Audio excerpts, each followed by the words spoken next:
आइए प्रार्थना करते हैं और आज की सभा को शुरू करेंगे। अनुग्रहकारी दयालु प्रेमी पिता परमेश्वर यीशु मसीह के नाम में होकर आपके अनुग्रह के सिंहासन निकट आते हैं। धन्यवाद धन्यवाद देते हैं आज के दिन के लिए प्यारे पिता, कि आप हमारे सच में भले परमेश्वर हैं और हमारी हर एक बातों की सुधि रखने वाले पिता हैं। आपके नाम का धन्यवाद, आपकी स्तुति और प्रशंसा तारीफ बड़ाई करते हैं।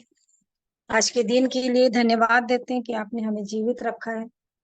ये आपकी महाकरुणा का फल है प्यारे पिता। हम अपने आप से कुछ भी नहीं कर सकते और हर दिन आप हर पल हमें अपने हाथों में रखते हैं। आपका अनुग्रह हमारे जीवन के लिए बहुत आयत से होता है। आपकी करुणा से घिरे रहते हैं और प्रतिपल आप हमें जांचते रहते हैं, देखते रहते हैं।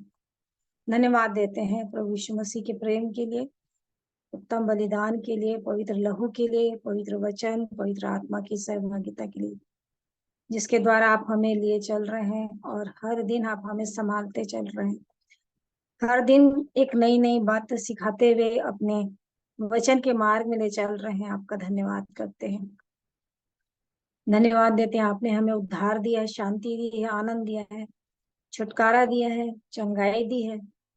पूरी आशीषों के लिए आपका हृदय से धन्यवाद करते हैं, क्योंकि आपके बिना हम कुछ भी नहीं और आपके छोड़ हम किसी और पर भरोसा न विश्वास कर सकते हैं, क्योंकि आप ही सर्वोत्तम और भले और श्रेष्ठ पिता हैं। आपका धन्यवाद करते हैं। हम सब जो इस रीति से इस लिंक के माध्यम से जुड़ते हैं प्यारे पिता, हम आपके नाम की स्तुति करते हैं। आपने हमारे लिए एक अच्छा प्रबंध अमन के द्वारा कराया। परिवार को आशीषित करें, भले चंगे स्वस्थ रहें, जब वो लौट रहे हैं तो मार्ग में उनकी भी सहायता करें।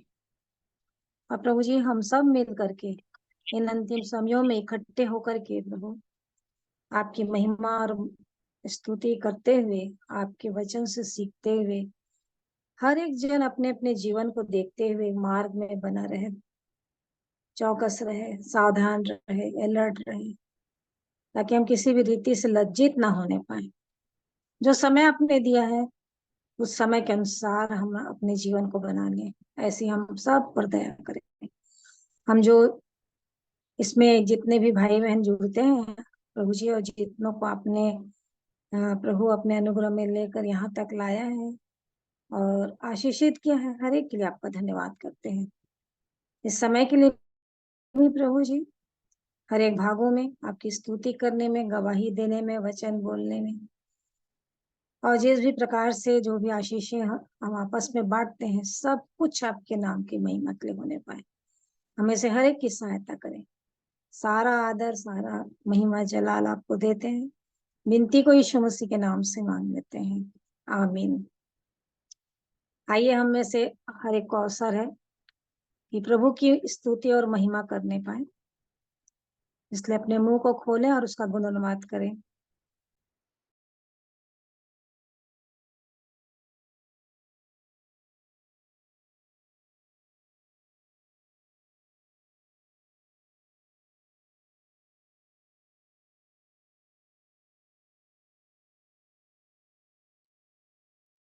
प्रभु की स्तुति के लिए मैं एक गीत गाती हूँ।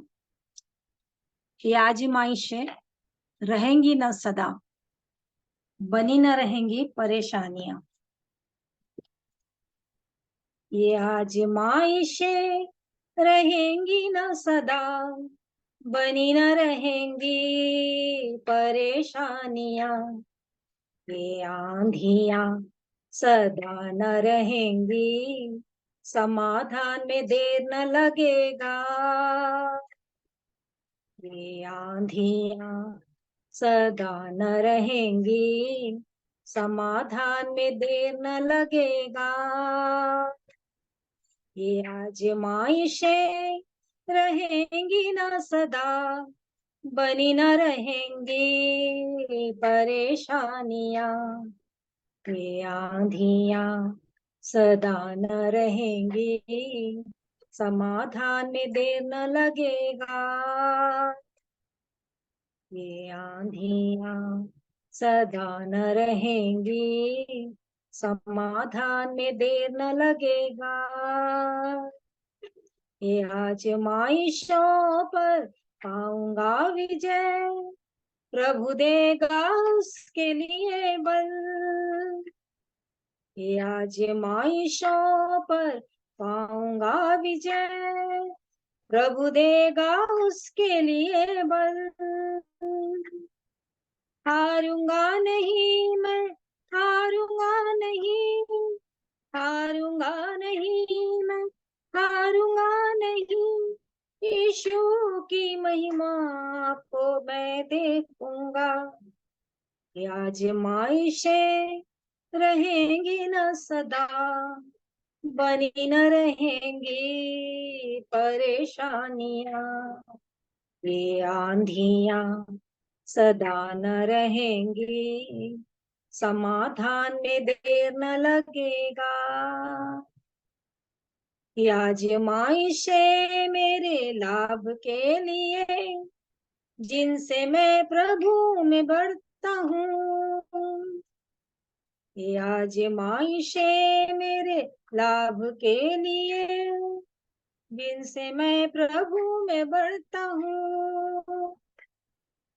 काली घटाएं मिट जाएंगी, काली घटाएं मिट जाएंगी। यीशु की महिमा को मैं देखूंगा। ये आजमाइशें रहेंगी न सदा, बनी न रहेंगी परेशानियां। ये आंधियां सदा न रहेंगी, समाधान में देर न लगेगा। ये आंधियां सदा न रहेंगी, समाधान में देर न लगेगा, समाधान में देर न लगेगा। प्रभु की स्तुति हो। सच में जो भी आजमाइशें, जो भी हमारे जीवन में कठिनाइयां, दुख, तकलीफ आती हैं, सब आंधियों की तरह आएंगी, लेकिन सब प्रभु यीशु मसीह की दया से, सामर्थ से हट जाएंगी। और हम प्रभु यीशु मसीह की महिमा को देखेंगे और उसकी महिमा करेंगे। आप लोग को भी अवसर है प्रभु की स्तुति और महिमा करने का। आप लोग भी प्रभु की महिमा के लिए अपने मुंह को खोलें और स्तुति करें, या गवाही दें, चाहे वचन से बताएं, कुछ भी प्रभु के नाम को महिमा करने के लिए बोले। आप सबको जय मसीह की। मैं भी परमेश्वर की महिमा के लिए गीत गाऊंगी। हे मेरे मसीहा तू ही आप बता। सभी को जय मसीह की। मैं भी की स्तुति गाऊंगी। मैंने सुनीता, पूछा प्रभु से तू क्यों करता मुझसे इतना प्यार। मैंने पूछा प्रभु से तू क्यों करता मुझसे इतना प्यार। उसने कहा पूरे दिल से क्योंकि तू है मेरी हाथों की रचना। उसने कहा पूरे दिल से क्योंकि तू है मेरी हाथों की रचना। मैंने पूछा प्रभु से तो क्यों करता मुझसे इतना प्यार। कई बार तेरी राहों पर चलते चलते कई बार मेरे कदम भटक गए। तेरी राहों पर चलते चलते कई बार मेरे कदम भटक गए। फिर भी न छोड़ा तूने हाथ मेरा, फिर भी न छोड़ा तूने हाथ मेरा। तू क्यों करता मुझसे इतना प्यार। मैंने पूछा प्रभु से तो क्यों करता मुझसे इतना प्यार। उसने कहा पूरे दिल से, क्योंकि तू है मेरी हाथों की रचना। उसने कहा पूरे दिल से, क्योंकि तू है मेरी हाथों की रचना।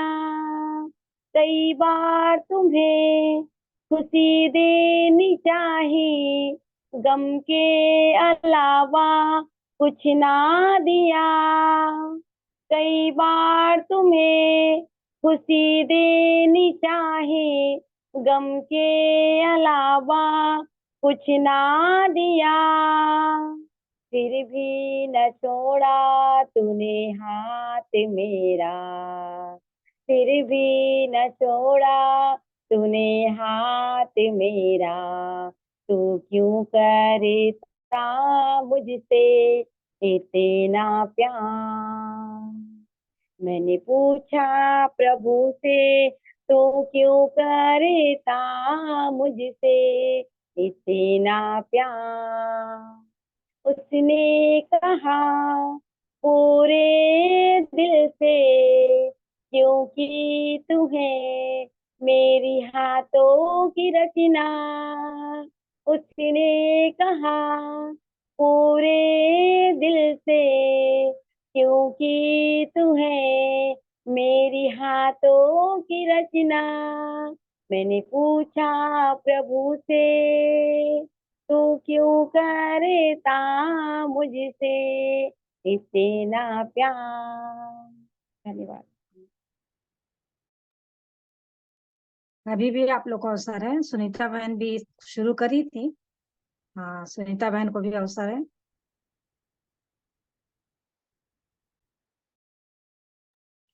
सबको शालोम।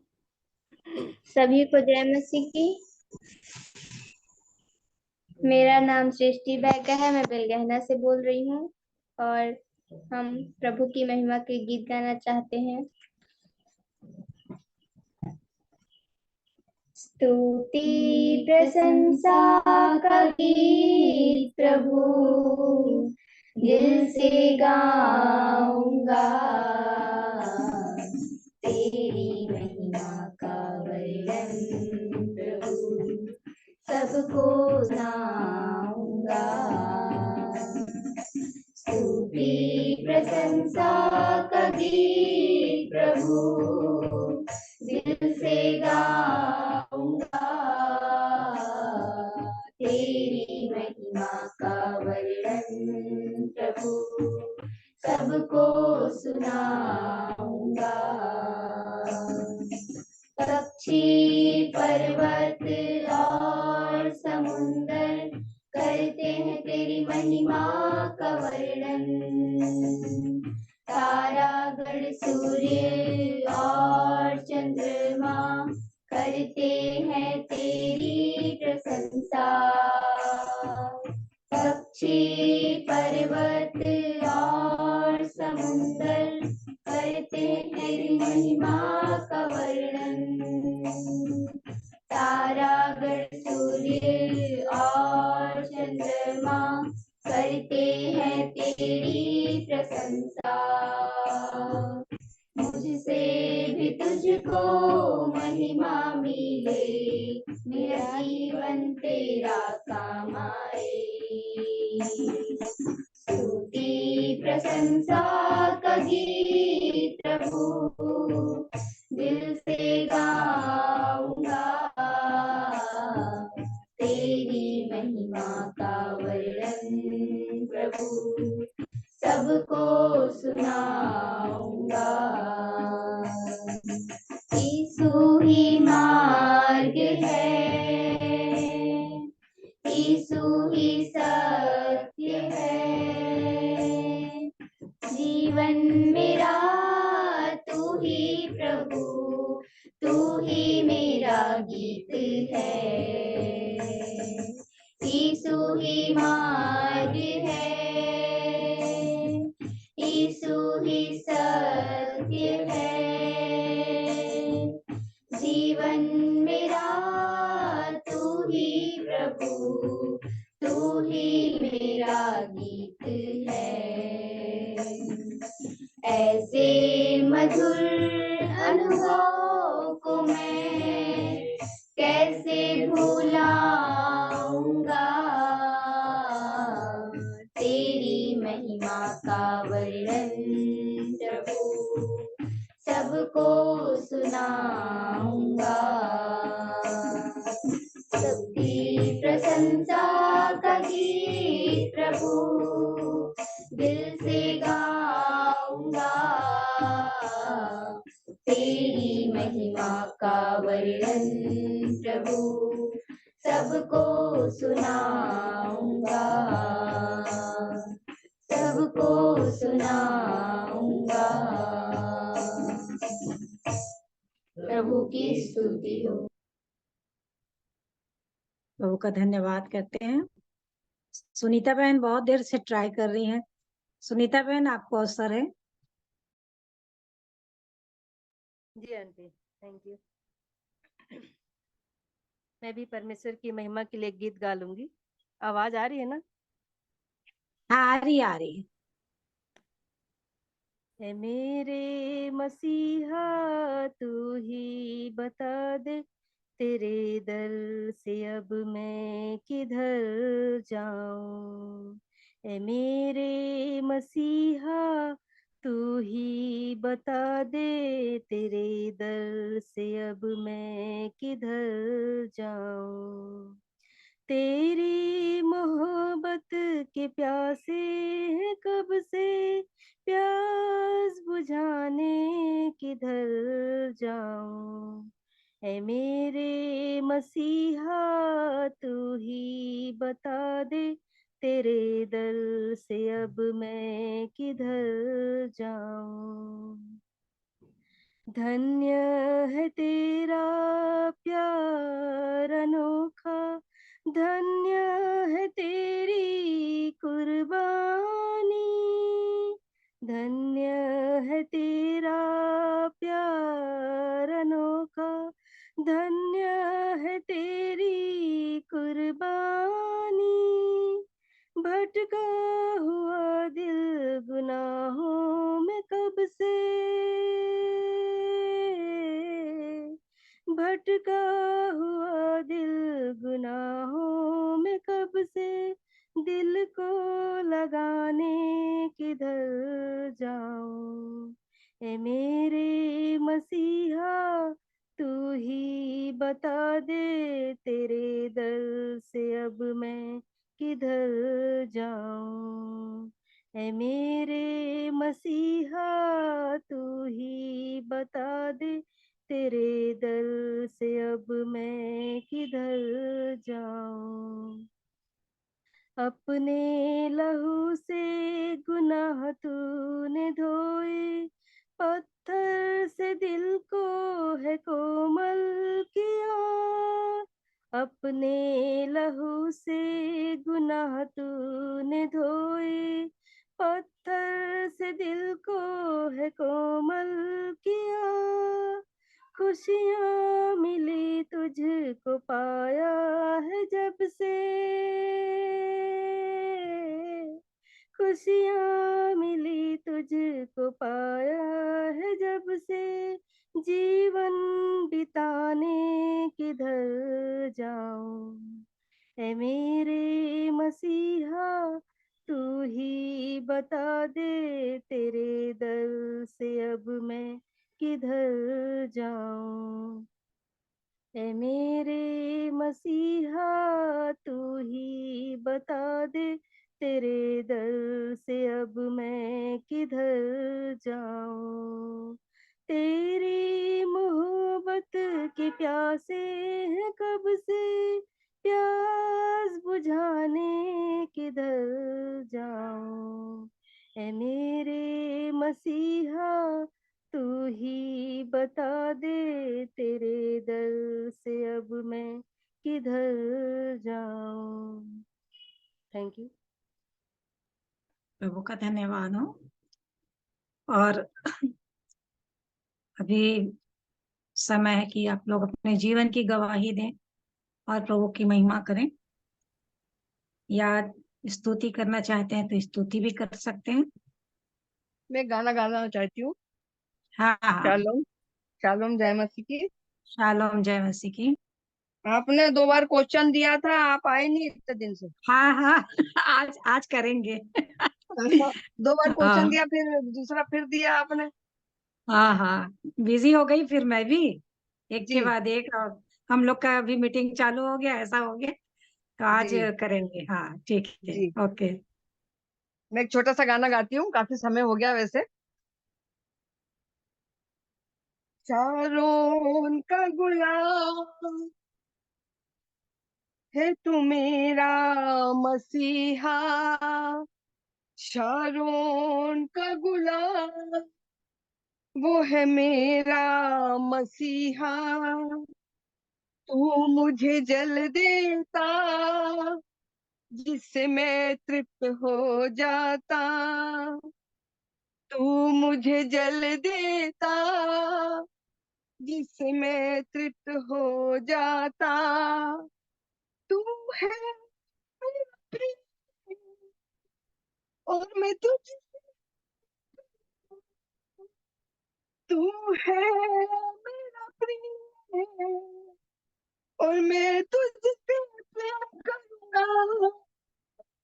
तू मेरा सब कुछ है जिससे मैं तृप्त हो जाता, तू मेरा सब कुछ है जिससे मैं तृप्त हो जाता। शारोन का गुलाम वो मेरा मसीहा, तू है मेरा प्रिय और मैं तुझसे प्रेम करूंगा। तू है मेरा प्रिय और मैं तुझसे प्रेम करूंगा।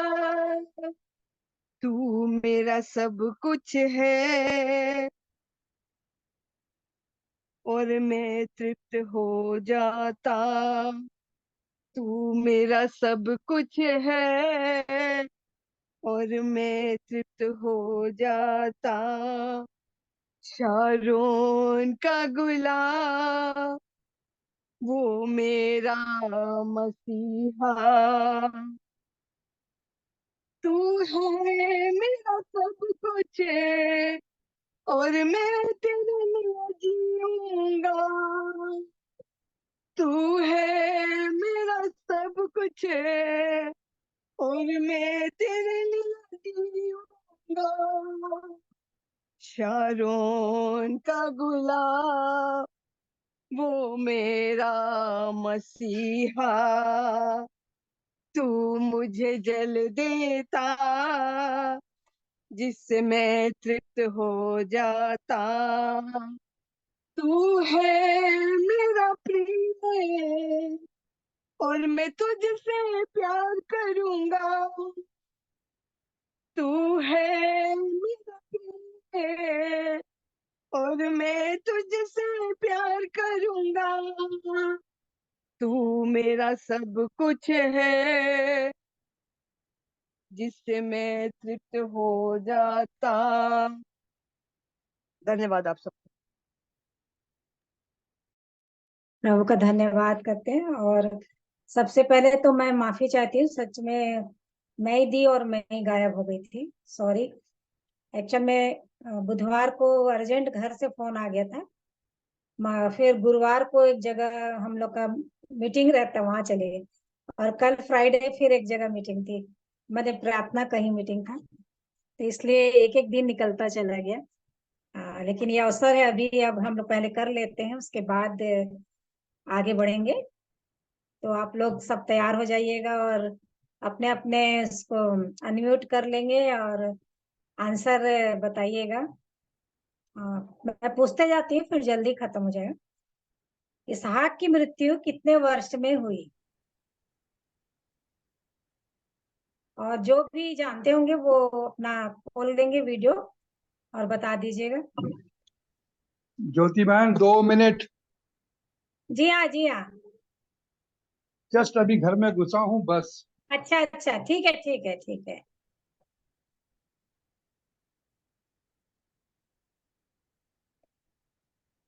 और भी आप लोग में से इंदिरा बहन, सुनीता बहन, सुनीता केवट बहन,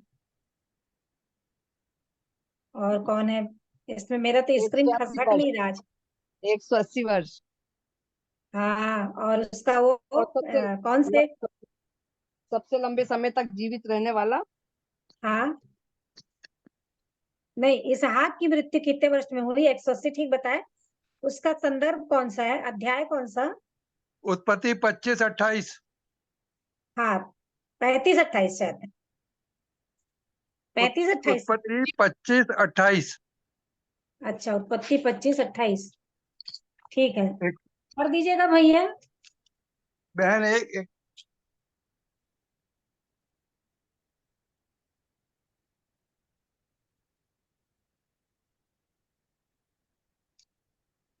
35 है, 35-28 है।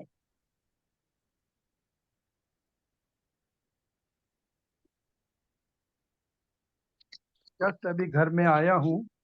हाँ हाँ, ठीक है, आप थोड़ा सा ले लीजिए टाइम।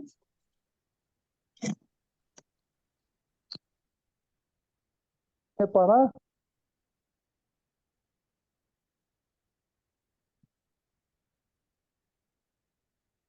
ठीक है, बताइए।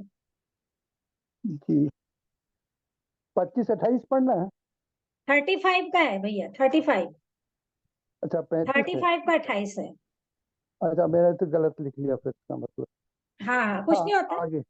जी हाँ, तो वहां पे लिखा है इसहाक की अवस्था 180 बरस की हुई। इसके बाद इसहाक का प्राण छोड़ दिया, है ना? तो इंदिरा बहन भी अच्छा बताई, और भैया भी ठीक ही बताए। प्रभु का धन्यवाद हो। दूसरा प्रश्न था, एसाव को और क्या कहते हैं?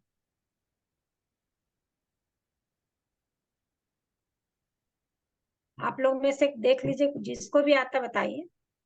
बताइए पॉलुस। भैया। पॉलुस। नहीं नहीं, एसाव एसाव। अच्छा सॉरी। एसाव का उत्पत्ति 25 का 30 में है। दूसरा उसका नाम है एदोम।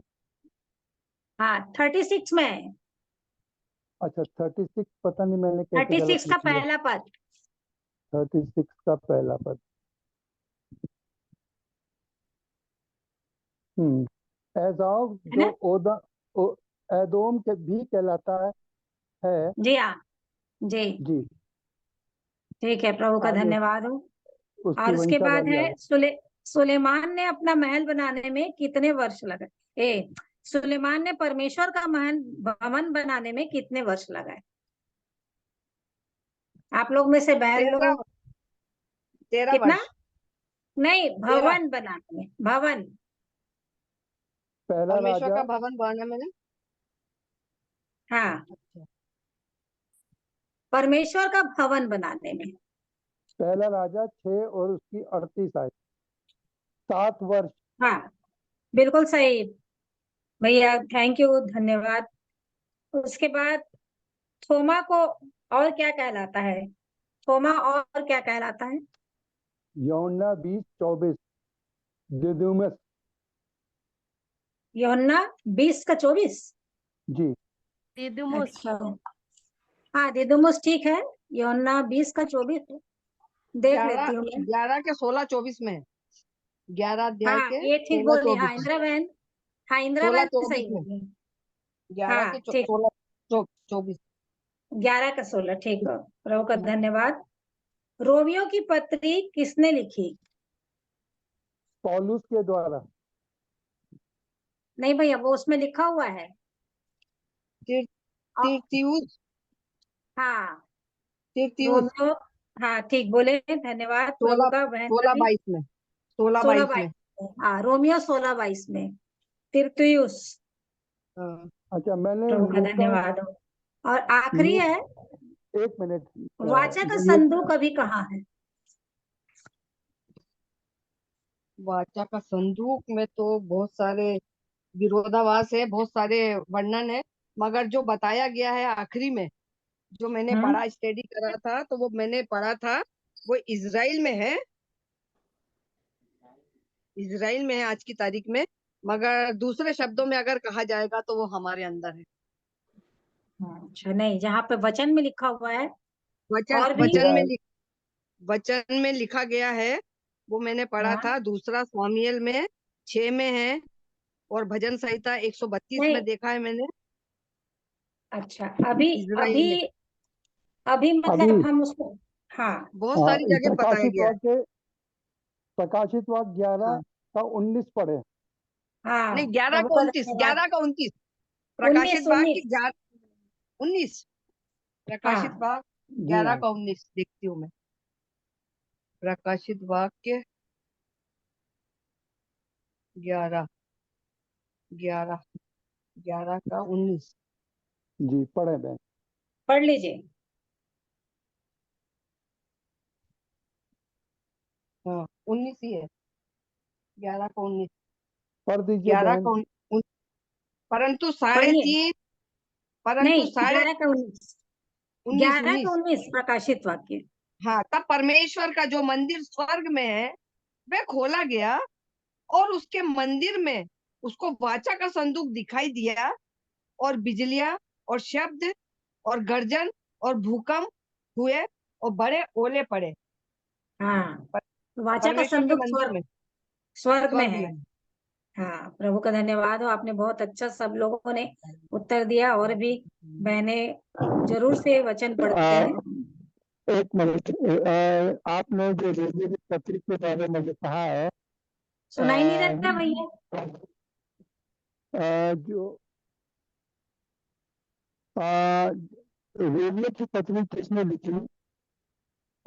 मैंने लूका में पढ़ा है,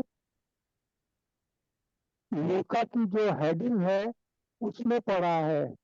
मैं आपको या तो जब बहन ने जो बताया उसको पढ़ के सुना दें। अच्छा, रोमियो की पत्री, रोमियो 16 का रोमियो की, 22। जी हाँ, 16 का 22 मैं पढ़ रही हूँ, 16 का 22, 16 का 22 में,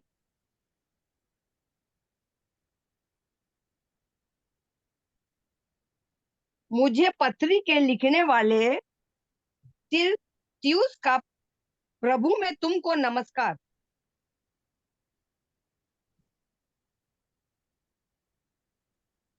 हाँ, सही पढ़े हैं इंदिरा बहन, ठीक है, प्रभु का धन्यवाद हो। आइए, समय अब गवाही देने का है, और हमें से जिनके पास जीवन की गवाही है, प्रभु की महिमा के लिए अपने होठों को खोलें और प्रभु की गवाही को जरूर दें। उसने हमारे जीवन में जो काम किया है उसके नाम की महिमा करें। सुनीता बहन, यदि नंदनी बहन आई है, जुड़ी है, तो गवाही देने का अवसर उन्हें है। दीदी ना उनके मोबाइल में ना जूम मीटिंग में नहीं हो पा रहा है। अच्छा अच्छा, ठीक है ठीक है। हाँ, तो किसी दिन आप अच्छा वो वाले लिंक करेंगे ना तो उसमें जुड़ूंगी बोली है। काफी अच्छा, टाइम से ठीक है। करने की कोशिश नहीं हो पा रहा है। अच्छा, ठीक, कोई बात नहीं। और भी जिन्हें दूसरों को भी अवसर है।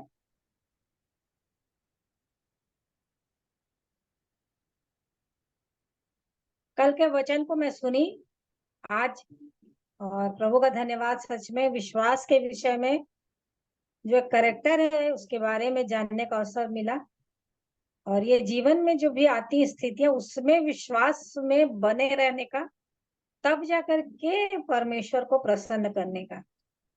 क्योंकि सच जो चीज दिखाई नहीं दे रही उस पर विश्वास करके उसको उसमें बने रहना और विश्वास में स्थिर रहना दृढ़ता के साथ। तो ये भाई पंकज का धन्यवाद हो कि उन्होंने आत्मा में होकर के उन वचनों को बताया। प्रभु का धन्यवाद करती हूँ। और भी आप लोग को भी अवसर है कि जो हम प्रतिदिन पढ़ते हैं उस वचन के अनुसार भी आप गवाही बता सकते हैं।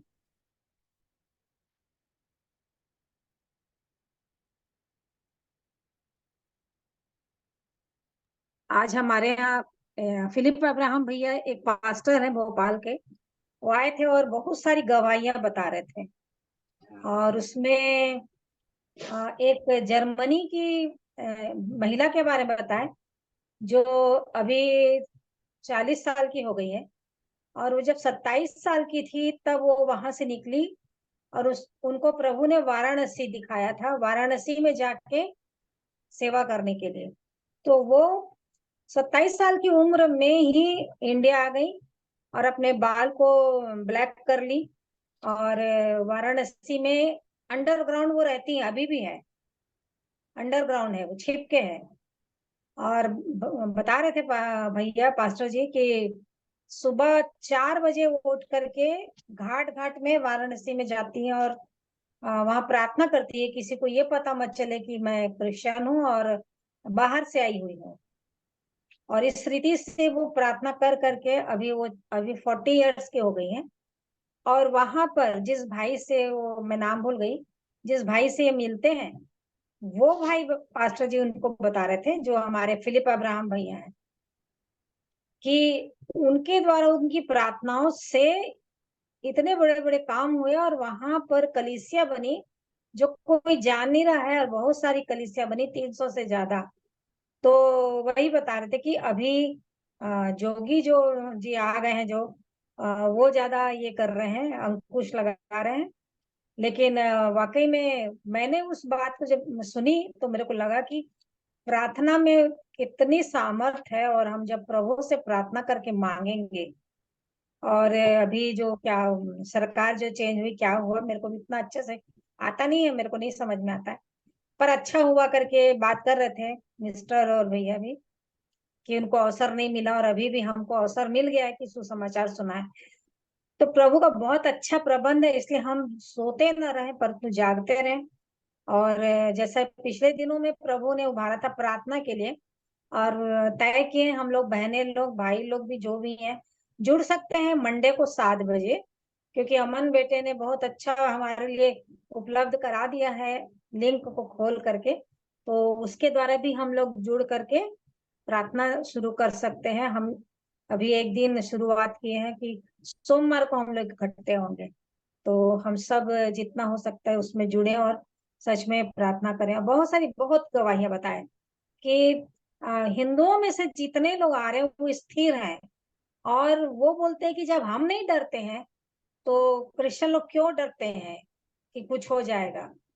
और वहां पर बाइबिल ले ले करके उस इलाके से मतलब छत्तीसगढ़ का कहाँ कहाँ पे बता रहे थे, वहां से वो लोग गुजरते रहते हैं बाइबिल पकड़े पकड़े, लेकिन कोई उनको रोकता नहीं है, कुछ नहीं करता।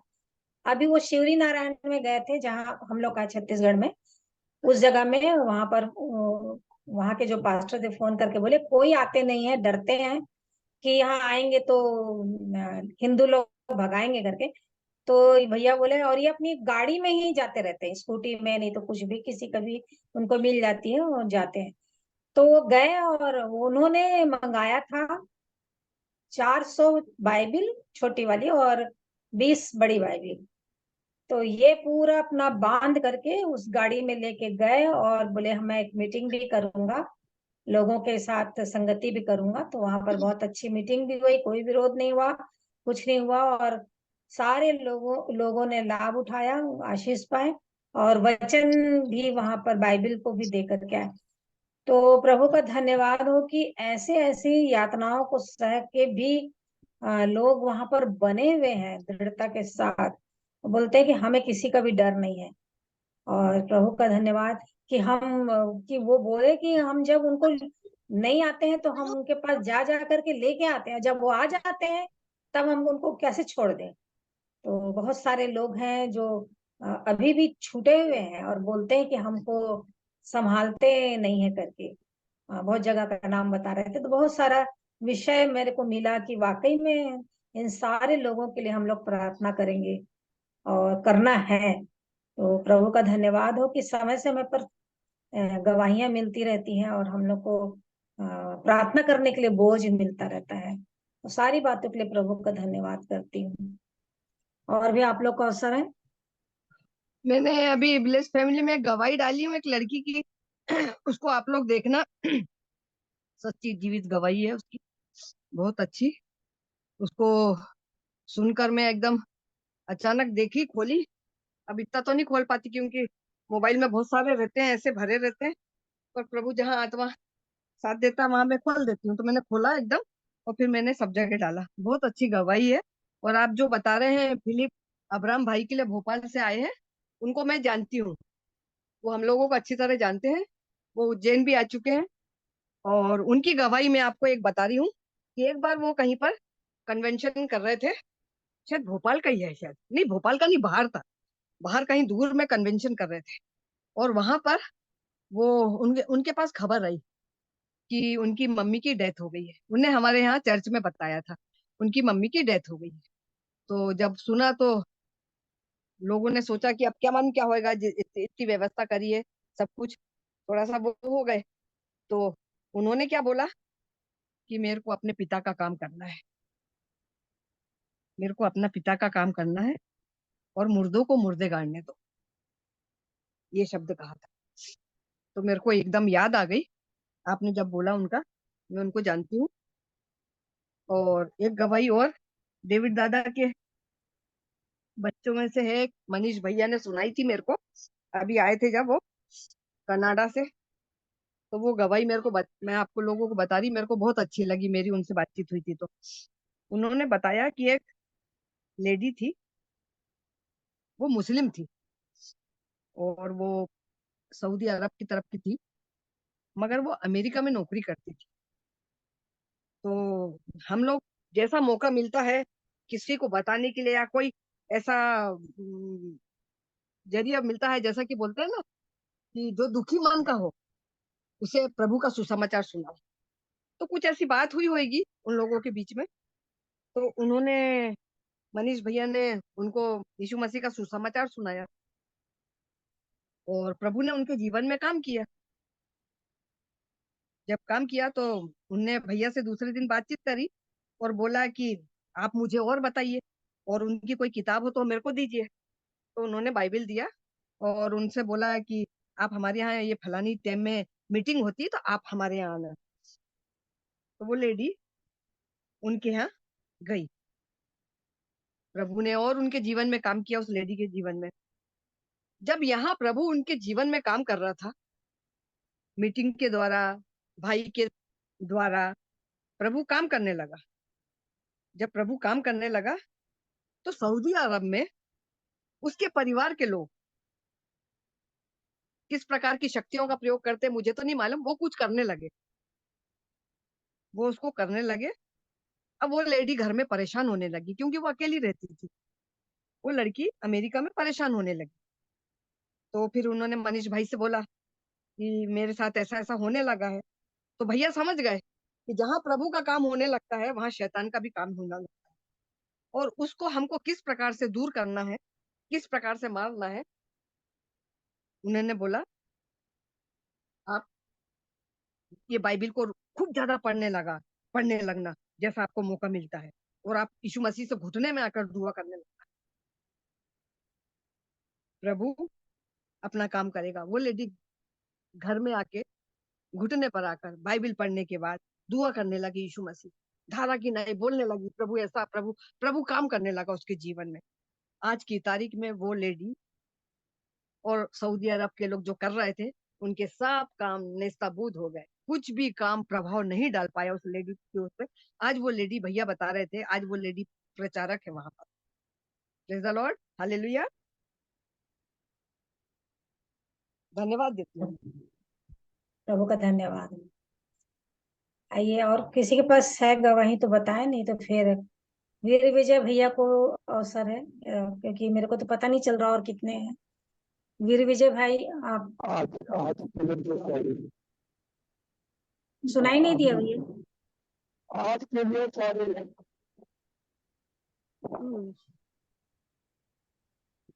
आज आप प्रचार कर दे बहन।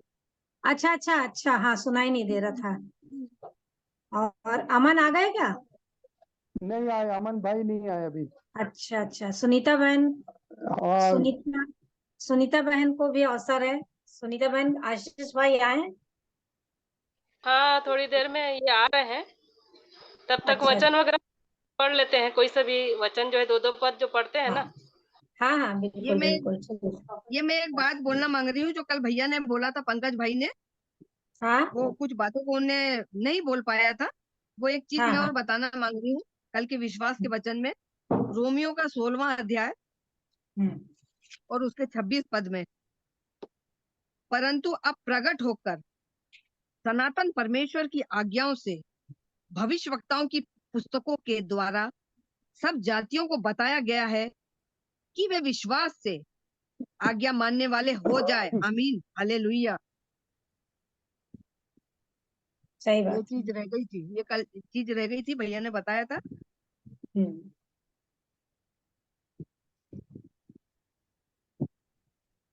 और एक चीज को और मैं भी एक वो कर रही थी, वो जी जैसे ही बताना शुरू किए थे वो भैया, तो उत्पत्ति 12 में जिस प्रकार से वो बोलते हैं अब्राहम को, तो जब वो बोलने लगे कि दर्शन बाद में दिए और आवाज पहले आई, मतलब उनको अब्राहम को पहले सुनाई दिया, तो यही चीज को मैं देखी कि सुनना बहुत जरूरी है। सबसे पहले हर जगह सुनने पर ही वचन को सुनने के लिए परमेश्वर देते हैं वचन में पहले।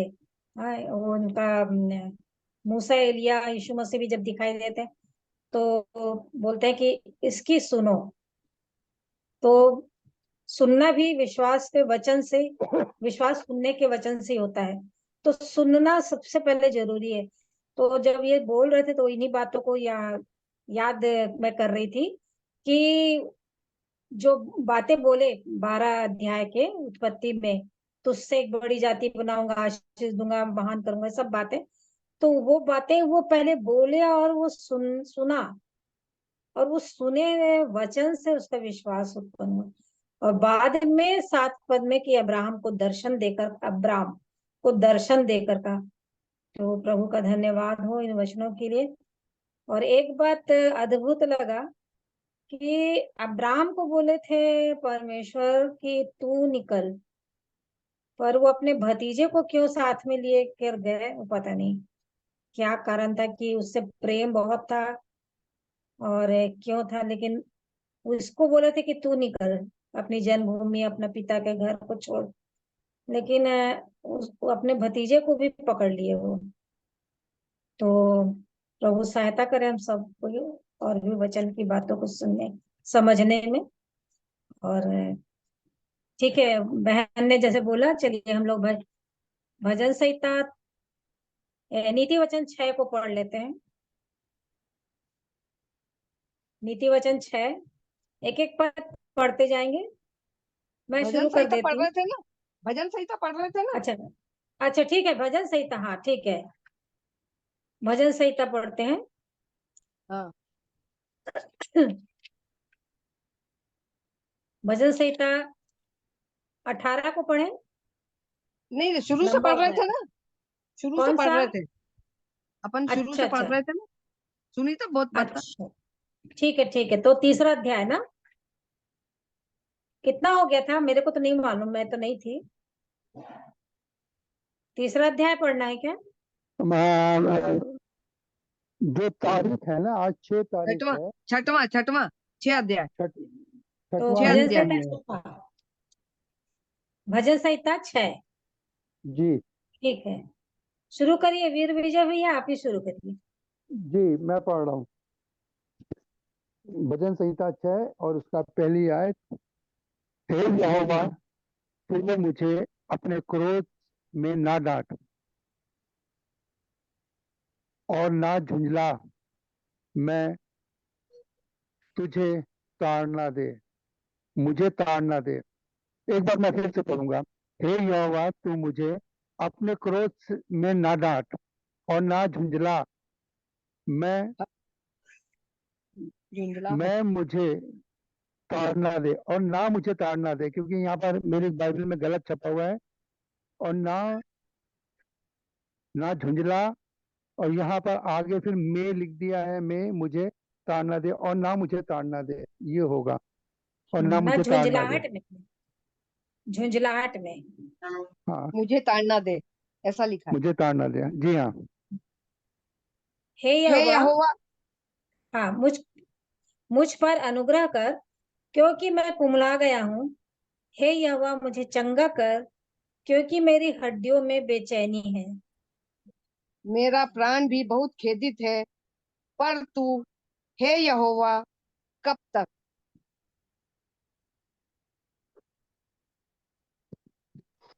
लौट आ, हे यहोवा, और मेरे प्राण बचा।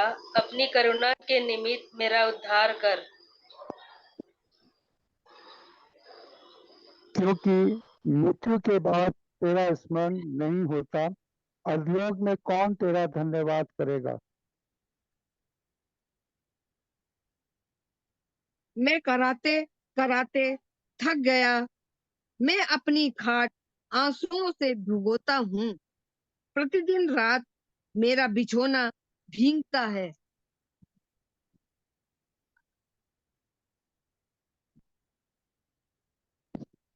साथ ही मेरी आपको ये आंखें शोक से बैठी जाती हैं और मेरे सब सताने वालों के कारण वे धुंधला गई हैं। हे सब अनर्थकारियों, मेरे पास से दूर हो, क्योंकि यहोवा ने मेरे रोने का शब्द सुन लिया है। यहोवा ने मेरा गिड़गिड़ाना सुना है, यहोवा मेरी प्रार्थना को ग्रहण भी करेगा। मेरे सब शत्रु लज्जित होंगे और बहुत ही घबराएंगे। वे लौट जाएंगे और एकाएक लज्जित होंगे। परमेश्वर पिता अपने जीवित कलाम के पढ़े जाने और सुने जाने पर आशीष और बरकत दे। आमीन। आमीन। आइए, जब तक आशीष भाई आते हैं तब तक वचन से कुछ देखते हैं हम लोग। और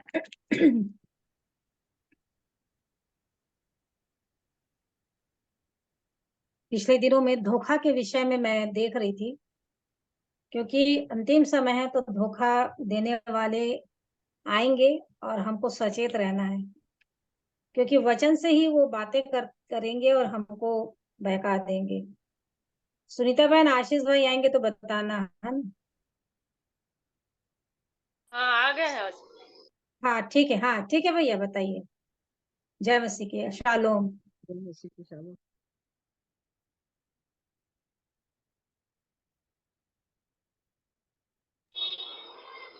आप सबों को जय मसीह की सालों। जय मसीह की भाई सब। एक बार फिर से परमेश्वर पिता को धन्यवाद देता हूँ आज की शाम के लिए, कि प्रभु ने हमें यह अवसर दिया कि हम उसके पवित्र उपस्थिति में बैठने पाते हैं। और जैसा कि हमने बीते दिनों में देखा था, द्वितीय आगमन के विषय में हम लोग सीख रहे थे और 5 पॉइंट हमने उसमें देखा था उनकी शिक्षा के विषय में। उसके बाद दूसरा जो था वह दूसरी बार कैसे आएंगे वो हमने देखा। फिर तीसरा पॉइंट था कि वह कब दोबारा आएगा, और उसके बाद हमने देखा था जब वह आएगा तो क्या पाएगा और उस दिन क्या होगा।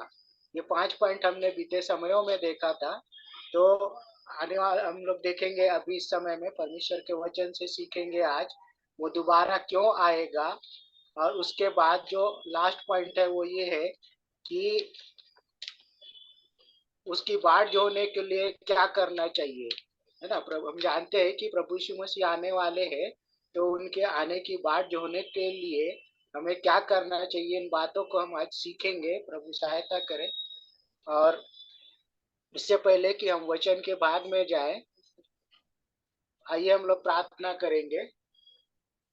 धन्यवाद देते हैं परमेश्वर पिता आपकी बड़ी दया अनुग्रह के लिए प्रभु, जो आपने हम पर किया, यह अवसर दिया कि हम पिता परमेश्वर एक बार फिर से आज की शाम आपकी पवित्र उपस्थिति में बैठने पाते हैं। प्रभु हम धन्यवाद देते पिता परमेश्वर, और विनती करते हैं शैतान की हर एक जाल फंदों से हमें बचा करके रखे प्रभु जी।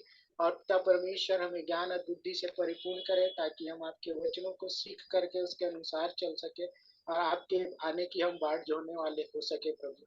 तो परमेश्वर हर एक आशीषों के लिए धन्यवाद देते हैं, और जितने जुड़े हर एक को आपके साथ में देते पिता, हर एक को आशीषित करे और अपनी महिमा में बढ़ाए। सारा आदर महिमा हम आपको देते हैं प्रभु, और विनती उद्धार करता प्रभु यीशु मसीह के नाम से मांगते हैं, आमीन। तो आप लोग मेरे साथ निकाल लीजिए इब्रानियों की पत्री उसका 9वां अध्याय और 27 और 28 वचन पढ़ेंगे।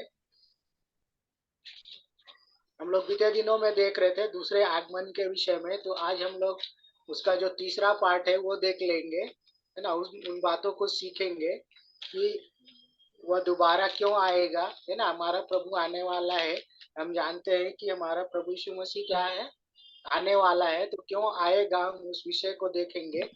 और मेरे साथ निकाल लीजिए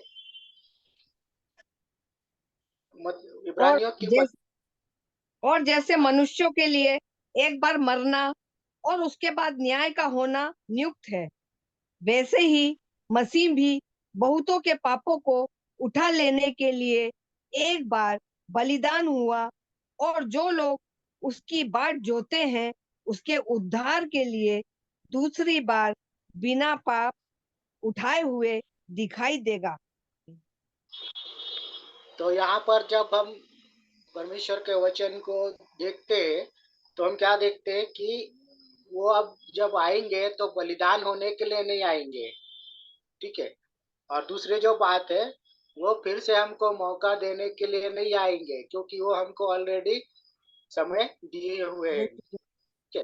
ये जो समय है ना, तो अपने आप को सुधारने का और प्रभु के पीछे चलने का और उसके बाट जोड़ने का समय है।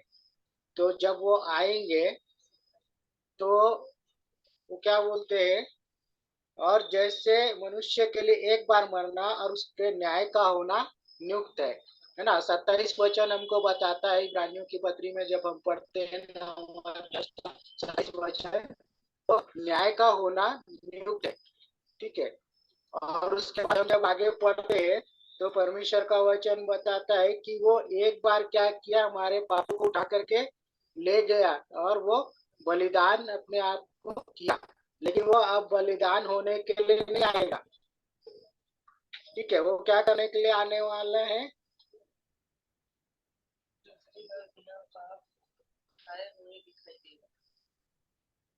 क्या करने के लिए आने वाला है, वो न्याय करने के लिए आने वाला है, ऐसा वचन हमें बताता है। और मेरा आप लोगों से निवेदन है कि आप लोग अपना वीडियो ऑन कर लेंगे तो ज्यादा अच्छा रहेगा, ठीक है। तो आगे हम लोग बढ़ेंगे और उसके बाद हमको बताता है कि और अगर 28 वचन को पढ़े, और जो लोग उसकी बाट जोते हैं उनके उद्धार के लिए दूसरी बार बिना पाप के दिखाई देगा, है ना। वो किन के लिए दिखाई देने वाला है, जो बिना पाप के उसके बाट जोते हैं। तो आज हमको अपनी दशा को जांचने की जरूरत है कि हमारी स्थिति कैसी है। मेरे साथ निकाल लीजिए, आगे हम लोग देखेंगे मत्ती रचित सुसमाचार उसका 25 अध्याय 31 से 34। मत्ती उसका 35 उसका 31 से 34।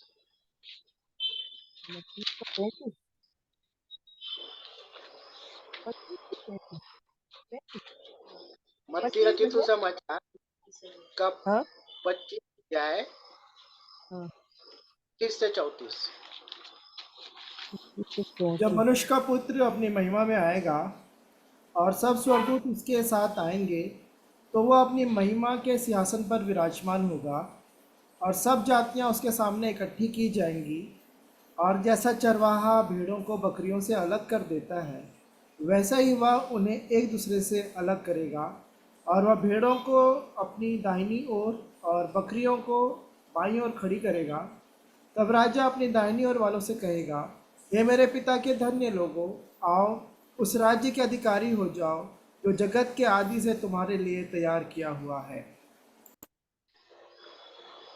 अब जब प्रभु यीशु मसीह यहाँ पर आएंगे तो वो फिर से शिक्षा देने के लिए नहीं आएंगे, सिखाने या हमको समझाने के लिए नहीं आने वाले, है ना। वचन हमको इस बात को बताता है कि वो क्या कैसे आने वाले हैं, वो अपनी महिमा में आने वाले हैं। और उसके बाद बोलता है सब स्वर्गदूत उसके साथ आएंगे, स्वर्गदूत भी आने वाले, वो अकेले आने वाले नहीं है ना। और उसके बाद वचन बताता है कि वो अपने महिमा के सिंहासन पर विराजमान होंगे। और जब वो विराजमान होंगे तो क्या करने वाले हैं, यहाँ पर लिखा है 32 में, सब जातियां क्या होंगी, उसके सामने इकट्ठी होंगी का।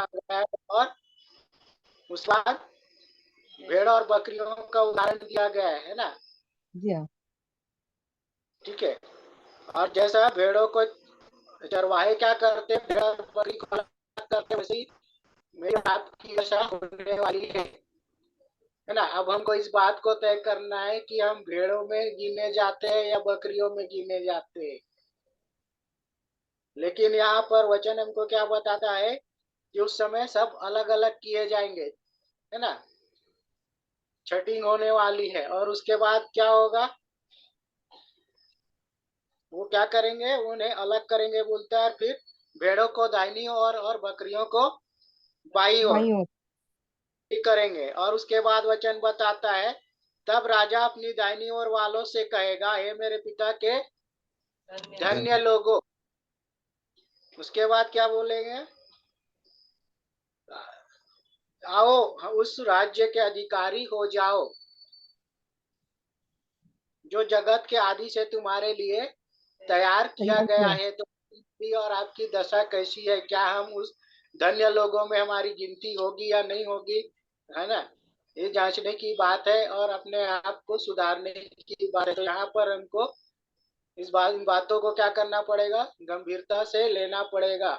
अगर हमको प्रभु के राज्य में जाना है, उन भेड़ों में हमारी गिनती होनी है ना, और प्रभु के दाहिनी ओर हमें खड़े होना है, तो हमको तैयारी करने की बहुत ही सख्त जरूरत है। आगे हम लोग देखेंगे परमेश्वर के वचन से। वचन हमको सिखाता है, 34 में लिखा है, वह अपनी दाहिनी ओर वालों से कहेगा, हे मेरे पिता के धन्य लोगों, आओ उस राज्य के अधिकारी हो जाओ जो जगत के आदि से तुम्हारे लिए किया हुआ है, तैयार किया हुआ है ना। मतलब शुरुआत से ही तैयार कर दिया गया है ना। हम नहीं जानते कि उनमें से हमारी गिनती होगी या नहीं होगी, हम भेड़ों में गिने जाएंगे या नहीं गिने जाएंगे। लेकिन हमको क्या करना है, प्रयास करना है कि हमारी गिनती किस में हो, भेड़ों में हो। अपने आप को हमको सुधारने की जरूरत है। आगे हम लोग देखेंगे परमेश्वर के वचन से, यहूदा की पत्री उसका 1 अध्याय और उसका 5 वचन।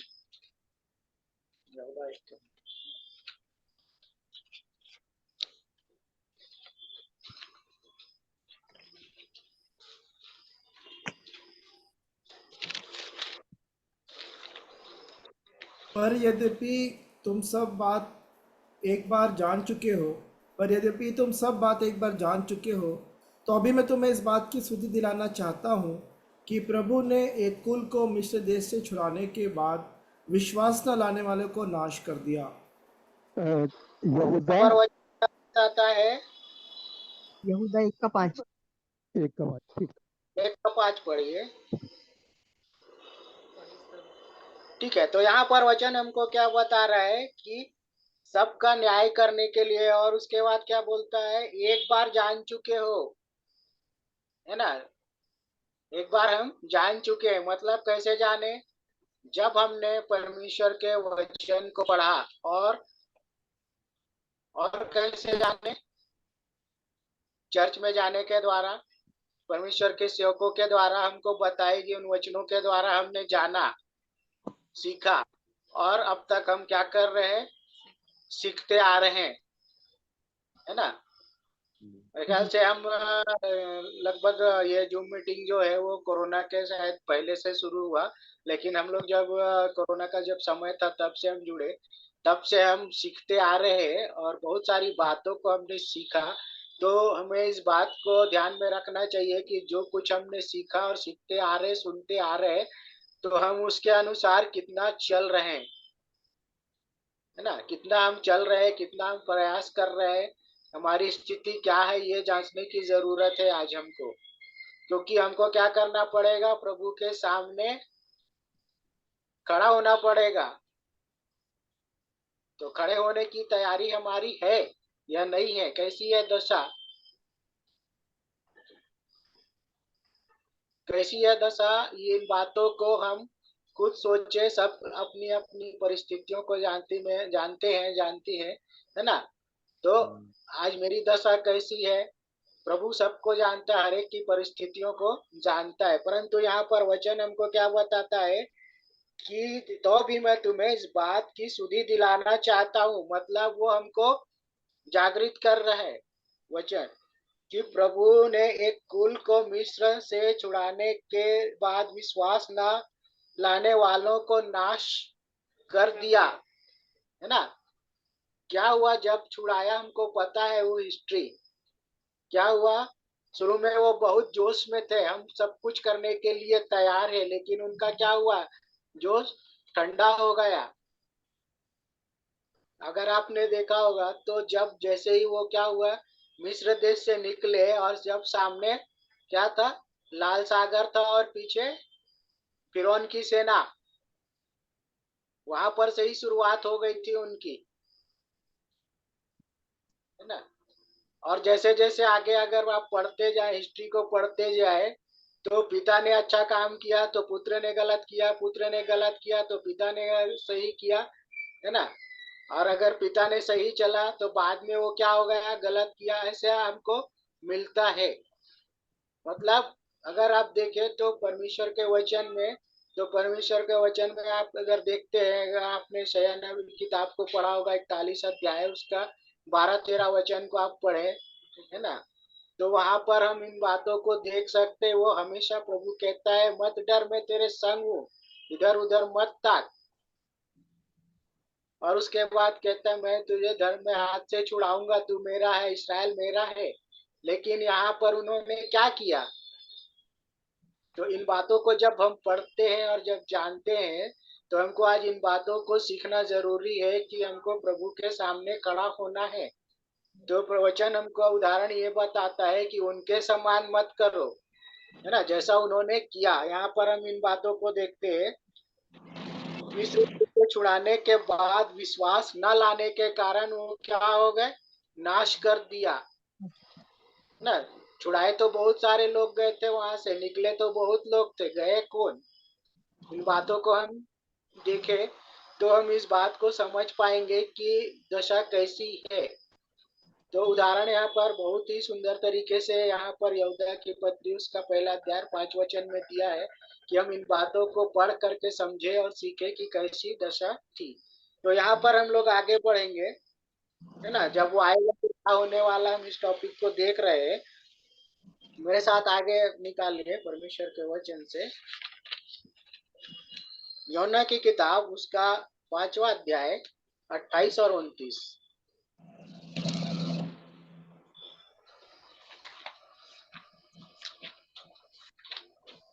यूहन्ना उसका 5 का 28 और 29।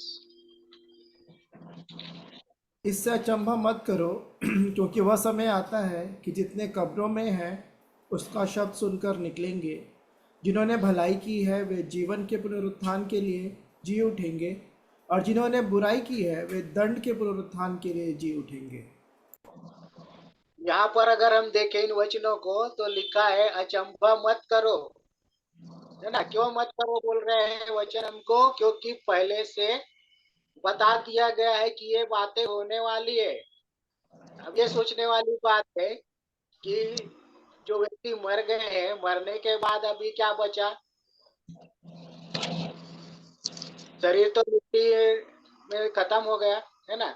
उसके बाद किसी किसी का हड्डी थोड़ा बहुत बचा होगा, किसी का थोड़ा सड़ गया होगा, मतलब पूरा खत्म हो गया था। तो ये सोचने वाली बात है कि वचन हमको बताता है कि जब वो आएंगे प्रभु यीशु मसीह, तो वो भी जी उठेंगे और वो भी उनके शब्दों को सुनेंगे, है ना। अगर हम इन बातों को देखते हैं तो वचन हमको क्या बताता है, अचंभा मत करो बोलता है, ये होने वाली है, मतलब पहले से ही बता दिया गया है। अगर आप देखें अचानक से कोई व्यक्ति अगर जीवित आपके सामने खड़ा है, अगर वो मर गया है ना, जीवित हो गया है, या हम लोग बहुत सारे उदाहरणों को देखते हैं, है ना। कई लोग गवाहियों को देते हैं कि मैं मृत्यु की मतलब मेरी मौत हो चुकी थी, मैंने दर्शन पाया, है ना। ऐसे गवाही को हम जब सुनते हैं और बहुत सारी बातों को वो प्रकट भी करते हैं, तो आप सोच सकते हैं कि जो लोग जो विश्वास नहीं करते हैं या जो विश्वास करते हैं, अगर वो अचानक से मरा हुआ व्यक्ति जीवित हो जाए तो आश्चर्य की बात तो होने वाली ही है ना। क्योंकि यहाँ जी हाँ। पर पहले से आपको वचन बताता है कि ये होने वाला है। और अगर हम आगे पढ़े तो लिखा है, जिन्होंने भलाई की वे जीवन के पुनरुत्थान के लिए जी उठेंगे। अभी वहां पर कंडीशन है, दो कंडीशन है। पहला क्या है, जिन्होंने भलाई की है तो क्या करेंगे, जीवन पाने के लिए, है ना। जीवन का क्या बोल रहा है यहाँ पर वचन, जीवन के पुनरुत्थान के लिए जी उठेंगे। के लिए जी उठेंगे। मतलब ये यहाँ पर बोलता है, और जिन्होंने बुराई की है वो दंड के पुनरुत्थान के लिए जी उठेंगे। तो है ना, जीवन और मृत्यु दोनों ही है। तो इस बात को हमें सीखना जरूरी है कि हमको क्या करना चाहिए, जितना हो सके हमको भला ही करना चाहिए, क्योंकि वचन हमको इस बातों को सिखाता है। एक मसीही होने के नाते जब हम परमेश्वर के वचन को सीखते हैं, जानते हैं, तो अवश्य है कि हम क्या करें, एक दूसरे का भला ही करें। हम ये ना बोले कि ठीक है मैं बाद में देख लूंगा। हमको एक दूसरे की अपराध को भी क्षमा करना है। अगर हम नहीं करेंगे तो हमारा भी नहीं होगा ना। बहुत सारी ऐसी बातें हैं जिनको परमेश्वर का वचन हमें सिखाता है कि उसको नहीं करना है और किस बातों को करना है। तो आगे हम लोग बढ़ेंगे उसमें।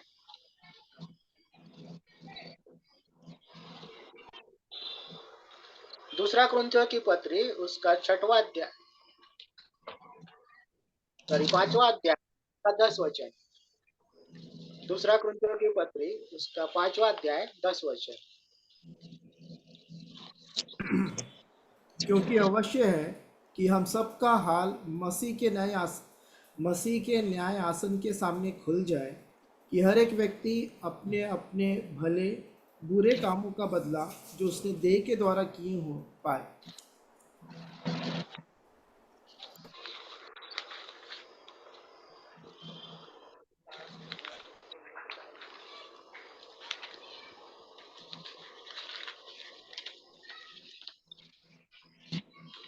वचन हमको यहाँ पर इन बातों को सिखा रहा है, क्योंकि अवश्य है कि हम क्या करें, सबका हाल मसीह के न्याय आसन के सामने क्या होने वाला है, खुल जाए, है ना। मतलब क्या क्या किया है, तो बात क्या बोलते हैं कि हर एक व्यक्ति अपने अपने भले और बुरे कामों का बदला जो उसने देह के द्वारा किया हो पाए। तो यहाँ पर ये बात जो है बहुत ही गंभीर बात है कि हम लोग क्या करते हैं, गलत काम करते हैं, है ना। कई सारी गलतियां हमारे जीवन में क्या होती है, हो जाती है या हम कर बैठते हैं। तो आज प्रभु का वचन हमको इन बातों को सिखा रहा है कि हमें क्या करना है, अपने आप को सुधारना जरूरी है। क्यों जरूरी है, क्योंकि न्याय होने वाला, हमको न्याय सिंहासन के सामने खड़ा होना है। ठीक है, और आगे हम लोग देखेंगे दूसरा थिस्सलुनीकि की पत्री उसका 1 अध्याय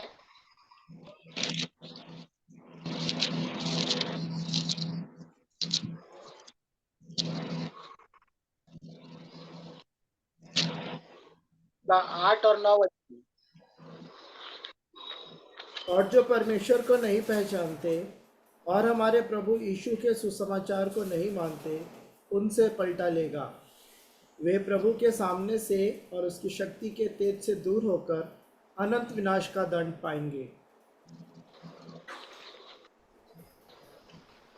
यह उस दिन होगा जब वह अपने क्या पवित्र बोल रहा है वचन हमको, और परमेश्वर को नहीं पहचानते और हमारे प्रभु यीशु के सुसमाचार को नहीं मानते, उनसे पलटा लेगा, है ना। जो परमेश्वर को नहीं पहचानते और क्या बोल रहा है, सुसमाचार को नहीं मानते, ऐसा वचन हमको बताता है। बदला लेने वाला परमेश्वर है। और आगे उसके प्रभु के सामने से और उसकी शक्ति के तेज से दूर होकर अनंत विनाश का दंड पाएंगे। क्या करने वाले आने वाले हैं? जो आज्ञा नहीं मानते, जो बात नहीं सुनते, उनके लिए ये बातें होने वाली, वो दंड देने के लिए आने वाले हैं।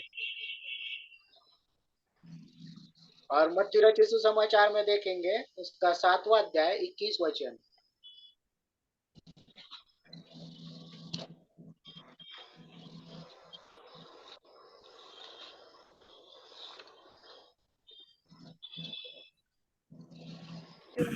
जो हे प्रभु कहता है, उस उनमें से हर एक स्वर्ग के राज्य में प्रवेश न करेगा, परंतु वही जो उसके पिता की इच्छा पर चलता है। हमारा प्रभु क्या करने वाला है? इनाम देने आने वाला है ना? किसको? जो आज्ञा मानते हैं। जैसा हमने इसराइलियों के विषय में पढ़ा यहूदा की पत्री में, है ना? बहुत ही सुंदर उदाहरण वहां पर दिया हुआ है।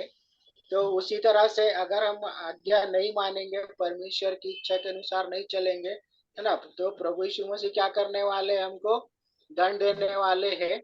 और उसके बाद यहाँ पर जब हम मत्ती रचित सुसमाचार में पढ़ते हैं 7:21 में, तो जो परमेश्वर की इच्छा के अनुसार चलता है उसको क्या मिलने वाला है? वो स्वर्गीय जीवन, वो प्रभु के साथ रहने पाएगा, है ना? क्योंकि हमको उसकी इच्छा के अनुसार चलने के लिए प्रयास करना जरूरी है। और आगे हम लोग पढ़ेंगे और एक वचन को पढ़ेंगे, 1 कुरिन्थियों की पत्री उसका 15:24।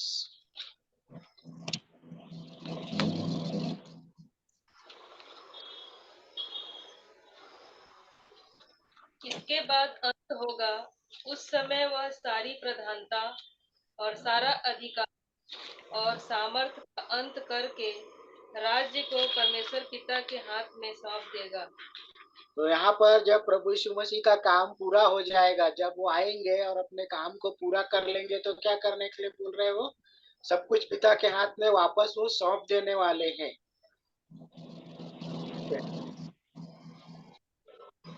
क्योंकि परमेश्वर का राज्य देने के लिए आने वाले हैं ना वो। तो वहां पर जब वो राज्य को देने वाले हैं, तो वो क्या करेंगे? अपने काम को पूरा करके सब कुछ प्रभु के हाथ में सौंप देंगे। जब वो आएंगे तो ये सारी बातें होंगी। अब इसके बाद हम जो अंतिम जो बातें हैं उसको हम देखेंगे कि जो उसकी बाट जो होने वाले हैं, या मैं और आप प्रभु के आगमन की बाट जो होते हैं, तो हमें क्या क्या करना चाहिए। तो उसके लिए आप निकाल लीजिए प्रेरितों के काम उसका 2 अध्याय।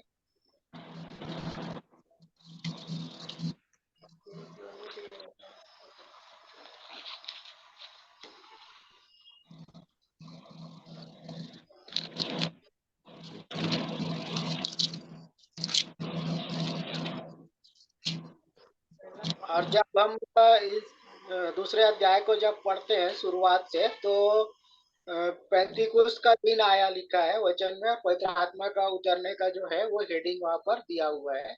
तो यहाँ पर हम देखते हैं कि एक जगह पे इकट्ठे थे, है ना? लोग इकट्ठे थे। क्यों इकट्ठे थे वो?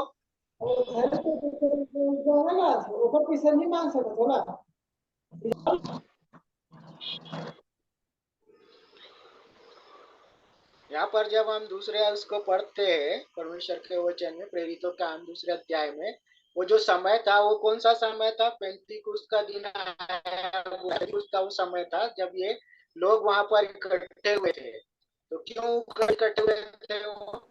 प्रभु यीशु मसीह ने उनसे कहा था कि यरूशलेम को नहीं छोड़ना। वचन को सुनने के लिए इकट्ठे हुए थे, है ना? परमेश्वर के वचन को सुनने के लिए वो क्या किए थे? इकट्ठे हुए थे। और जब वो इकट्ठे हुए थे तो वहां पर क्या हुआ? आकाश से एक बड़ी आंधी की सही संसार वचन बता जहाँ वो गूंज उठी। मतलब वो क्या कर रहे थे? परमेश्वर की भक्ति में लीन थे। और जब वो परमेश्वर के वचन को सुन रहे थे, परमेश्वर की भक्ति में लीन थे, तो वहां पर ये बातें हुई। और जब आगे हम पढ़े तो लिखा है कि और उन्हें आग की सी जीभें फटती हुई दिखाई दी और उनमें से हर एक पर आ ठहरी। मतलब वहां पर क्या हुआ? पवित्र आत्मा वहां पर उतर आया, है ना? तो हमको क्या करना पड़ेगा? वचन हमको इस बात को सिखाता है कि हमको भी प्रभु की भक्ति में क्या करना पड़ेगा? लीन होना पड़ेगा, उसकी समीपता में जाना पड़ेगा, जैसे ये लोग कर रहे थे, है ना। और जब आगे हम देखें तो वचन हमको बोलता है, और वे सब पवित्र आत्मा से भर गए।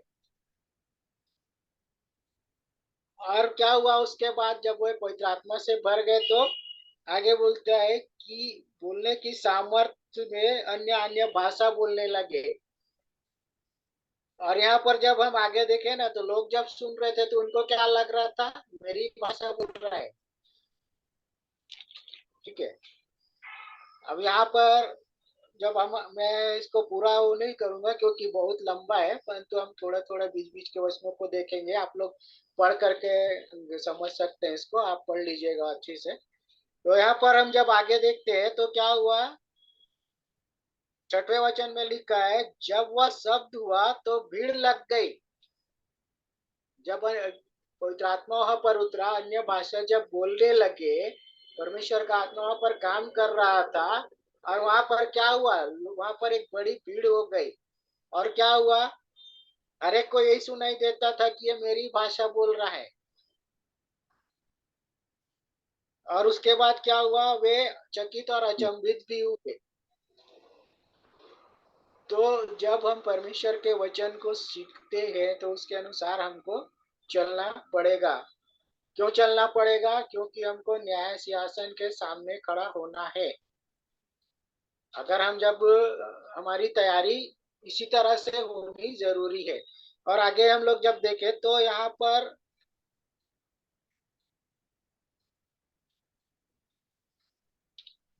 ये अलग अलग तरह के लोग भी थे ना। यहाँ पर वचन बोलता है, तो फिर क्यों हम में से हर एक अपनी अपनी जन्मभूमि की भाषा सुनता है।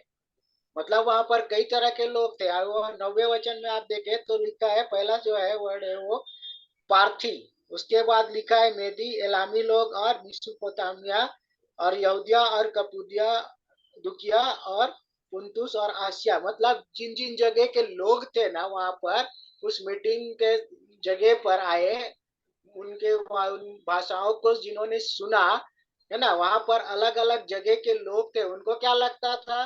मेरी भाषा बोल रहा है। तो यहाँ पर हमको आगे वचन बताता है, परंतु अपनी अपनी भाषा में उनसे परमेश्वर के बड़े बड़े कामों की चर्चा करते सुने।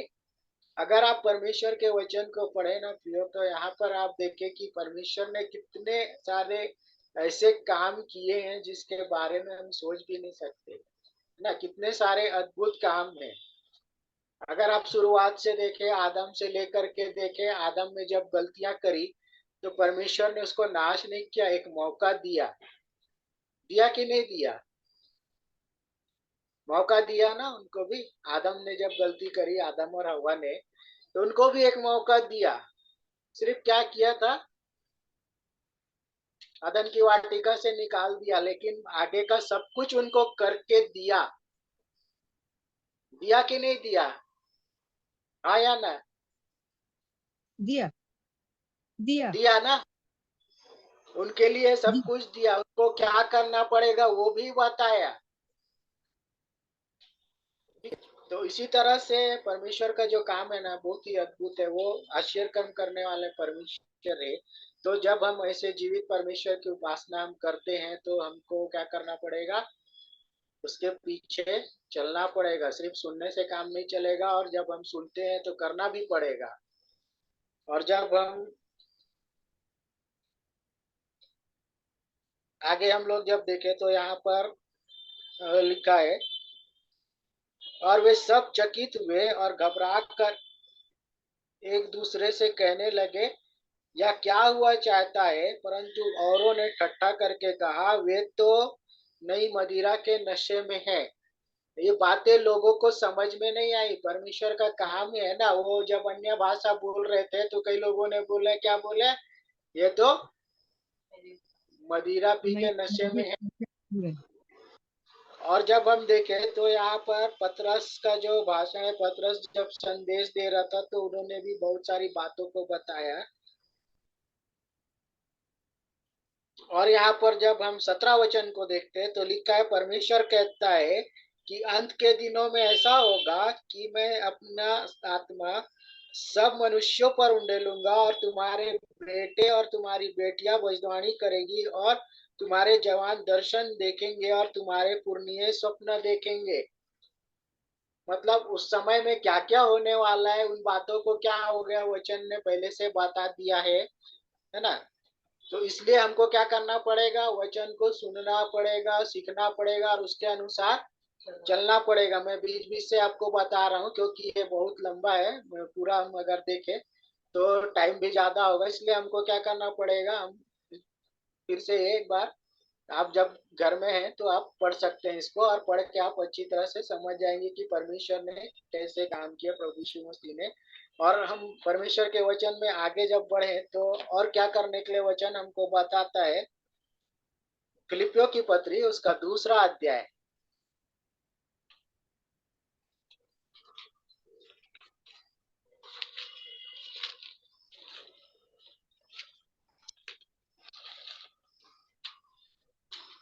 उसका 2 अध्याय उसका 12 वचन में पढ़िए।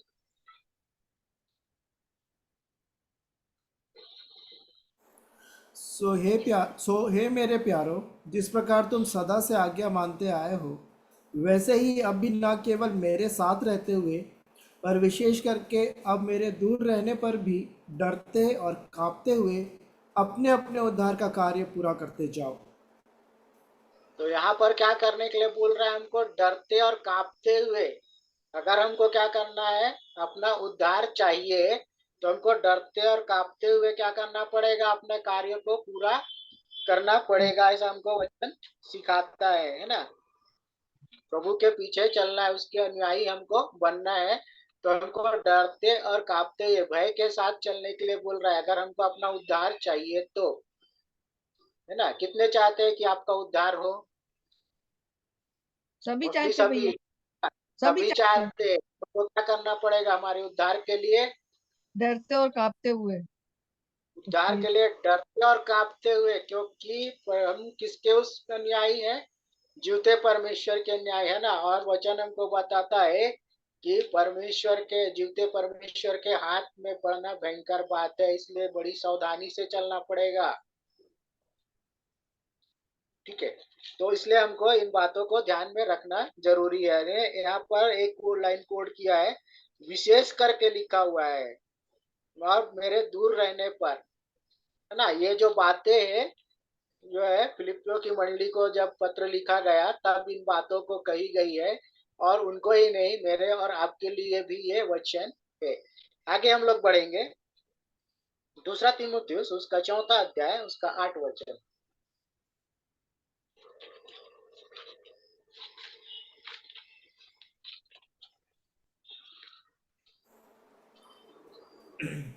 भविष्य में मेरे लिए धर्म का वह मुकुट रखा हुआ है, जिसे प्रभु जो धर्मी और न्यायी है मुझे उस दिन देगा, और मुझे ही नहीं वरन उन सबको भी जो उसके प्रकट होने को प्रिय जानते हैं। अब यहाँ पर वचन क्या बोलता है, भविष्य में मेरे लिए धर्म का मुकुट रखा है। कब मिलेगा हमको? जब हम उसके आने की बाट जोते, उसकी आज्ञा को मानते, प्रभु की इच्छा के अनुसार चलते हैं ना, तभी, है ना। अगर हम उसकी आज्ञा को नहीं मानेंगे, उसकी इच्छा के अनुसार नहीं चलेंगे तो नहीं मिलेगा। और आगे लिखता है, जिसे प्रभु जो धर्मी और न्यायी है मुझे उस दिन देगा। कब मिलेगा? ये जो मुकुट रखा गया वो हमको कब मिलेगा? भविष्य में। क्या और मुझे ही नहीं वरन उन सबको भी जो उसके प्रकट होने को प्रिय जानते हैं, क्योंकि हमारा प्रभु प्रकट होने वाला है। और जब हम उसके पीछे चलेंगे, उसकी बाट जोहेंगे और उसमें बने रहेंगे, तभी होगा, तब मिलेगा, है ना। क्योंकि ये जो चलने की जो ये है, वो बहुत ही कठिन परिस्थिति है। मार्ग कैसा है? सकरा मार्ग है ना। अड़चने आती है, बाधाएं हमारे जीवन में आती है। अगर हम उससे पार हो गए तभी हम वहां तक पहुंच पाएंगे। और वहां तक पहुंचने के लिए हमको क्या करना पड़ेगा?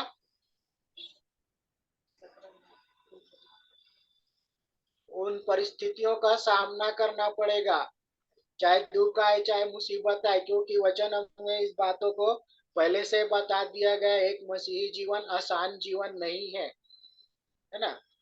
तो हम इन बातों को ध्यान में रखें। और जब हम इस मुकुट को पाने की आशा रखते हैं तो हमको क्या करना पड़ेगा? उसके प्रकट होने को भी प्रिय जानना पड़ेगा। और आगे हम लोग देखेंगे पहला कुरिन्थियों की पत्री उसका पहला अध्याय 7 वचन। पहला कुरिन्थियों की पत्री उसका पहला अध्याय और उसका 7 वचन।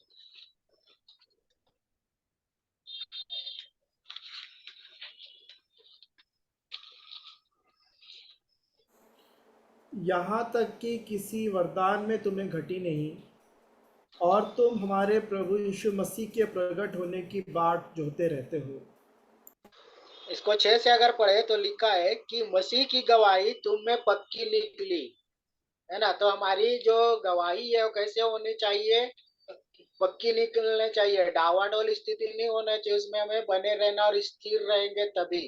पक्की होनी चाहिए एकदम, उसमें बने रहना है, मतलब अटल कहना चाहिए, है ना? और जब हम आगे पढ़ते तो लिखा है यहाँ तक कि किसी वरदान में तुम्हें घटी नहीं, है ना? और उसके बाद बोलता है और तुम हमारे प्रभु यीशु मसीह के प्रकट होने की बाट जोहते रहते हो, है ना? हम जानते हैं कि हमारा प्रभु क्या करने वाला है, आने वाला है। अगर आप प्रकाशित वाक्य में पढ़े तो लिखा है देख मैं शीघ्र आने वाला हूँ। लेकिन आने से पहले प्रभु ने हमें वो अवसर प्रदान किया है कि मैं और आप क्या करें? तैयार हो जाए, है ना? मैं और आप क्या हो जाए? तैयार हो जाए। तो हमको क्या करना पड़ेगा? तैयारी करना पड़ेगा। आगे बढ़ेंगे। पहला थिस्सलुनीकियों उसका 1:10।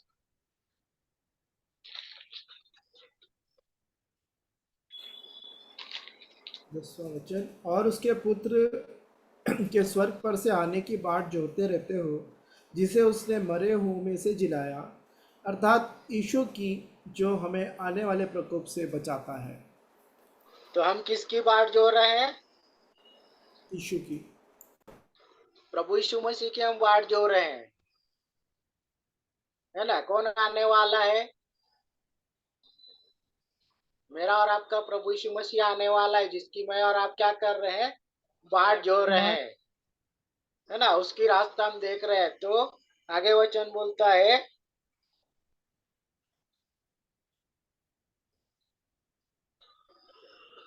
जिसे उसने मरे हुओं में से जिलाया, अर्थात यीशु की, जो हमें आने वाले प्रकोप से बचाता है ना? हमें आने वाले प्रकोप से, आने वाले जितने भी दंड उन हर एक, उससे प्रभु यीशु मसीह क्या करता है? हमको बचाता है। और मेरे और आपके लिए अभी वो क्या कर रहा है? विनती मध्यस्थ करने के लिए गया है, पिता से विनती कर रहा है ना? अगर हम लोग यूहन्ना रचित सुसमाचार को पढ़े 14 अध्याय को, उसके पहले वचन से, तो हमारा प्रभु यीशु मसीह कहाँ गया हुआ है? पिता के पास गया, हमारे मेरे और आपके लिए विनती करने के लिए। तो ऐसे ही हम जाने देंगे क्या? कहने का मतलब यह है कि मेरा और आपका प्रभु हमारे लिए विनती कर रहा है ना, कि मैं और आप उनके साथ रहे। तो हम ऐसे ही व्यर्थ जाने देंगे उसको? नहीं, हमको क्या करना पड़ेगा? जो प्रभु हमारे लिए विनती कर रहा है, तो हमें भी अवश्य है कि हमको अपने को क्या करना पड़ेगा? उस लायक बनाना पड़ेगा, है ना? तभी तो कुछ उसका फायदा होगा। नहीं तो क्या होगा? देखो आप क्या बोलेंगे, पिता क्या बोलेगा उनसे? तुम इनके लिए विनती करो, क्या होगा उस समय? है ना? तो हमको क्या करना पड़ेगा? जिस प्रभु ने हमारे लिए पिता से विनती करने के लिए गया है, उसको हमको, उसकी आदर हमको करनी है, हमको उसके लिए तैयारी करनी है। आगे बढ़ेंगे, हम लोग देखेंगे फिर दूसरा पत्रस उसका 3 अध्याय और 12 वचन।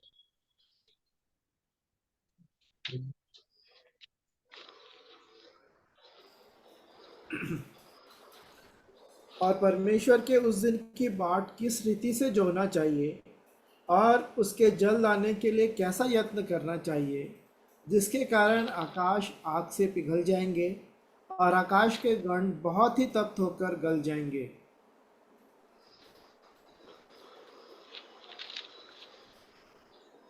क्या बोलता है वचन यहाँ पर? और परमेश्वर के उस दिन की बाट किस रीति से जोड़ना चाहिए, है ना?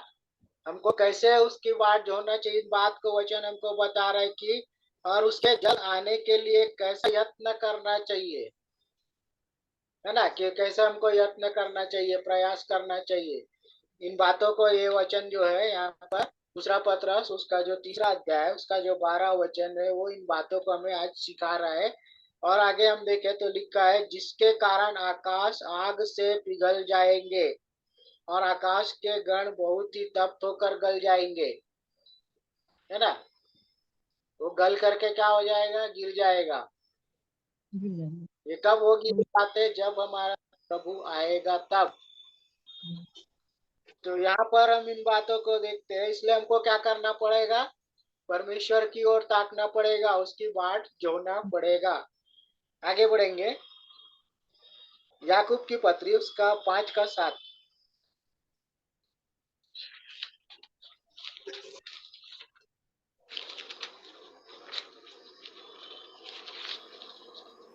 सो हे भाइयों, प्रभु के आगमन तक धीरज धरो।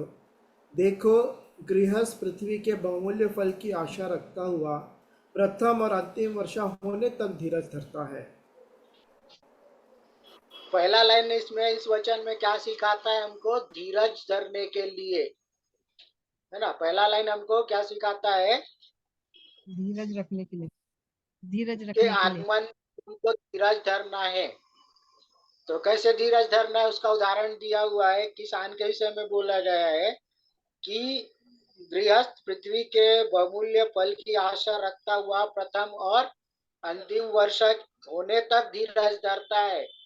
तो उसके प्रकट होने के, उसके आने तक हमको धीरज धरना पड़ेगा, तब जाके हम अपने प्रभु के साथ रहने पाएंगे और उस लायक भी हमको बनना पड़ेगा। आगे बढ़ेंगे हम लोग,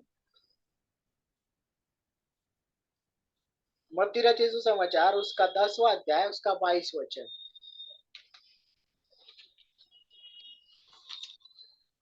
मत्ती उसका 10 का 22।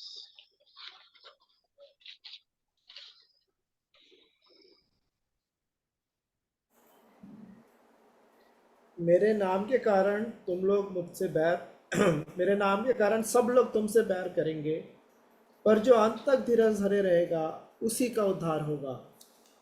अब यहाँ पर देख लीजिए, एक मसीही जीवन जो प्रभु यीशु मसीह के पीछे चलने वाले लोग हैं, उनके विषय में वचन क्या बोलता है? मेरे नाम के कारण सब लोग तुमसे क्या करेंगे? बैर करेंगे, है ना? कैसी दशा होने वाली है सोच लीजिए। अगर लोग हमसे बैर करे, हमसे बातें ना करे, तो कैसी दशा होगी? हम अलग अकेले पड़ जाएंगे। लेकिन इन परिस्थितियों में भी क्या करना पड़ेगा बोल रहे हैं वचन? जो अंत तक धीरज धरे रहेगा उसी का उद्धार होगा, उन परिस्थितियों में भी, है ना? वैसे तो हमारे क्या है, हमसे बैर करने वाले बहुत लोग हैं जिनको हम जानते भी नहीं है, परंतु यहाँ पर ये परिस्थितियां और भी गंभीर हो जाएंगी, बढ़ने वाली है। क्यों होने वाली है? क्योंकि मेरे नाम के कारण, है ना? प्रभु यीशु मसीह के नाम के कारण वो क्या बोलेंगे? देखो, मसीह के लोग हैं और बैर करेंगे। और जब हम पढ़ेंगे तो यहाँ पर क्या बोलता है? जो अंत तक धीरज धरे रहेगा उसी का उद्धार होगा।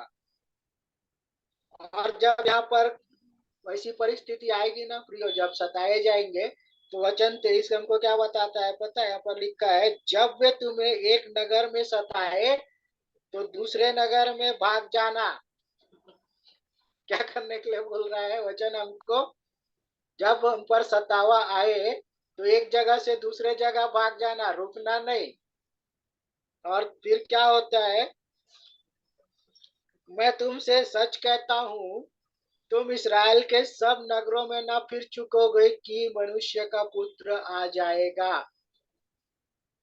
है ना, जब तक हम उसमें फिर न चुकेंगे, मतलब पूरी तरह से हम नहीं फिर पाएंगे, तो ऐसी कंडीशन होगी हमारी।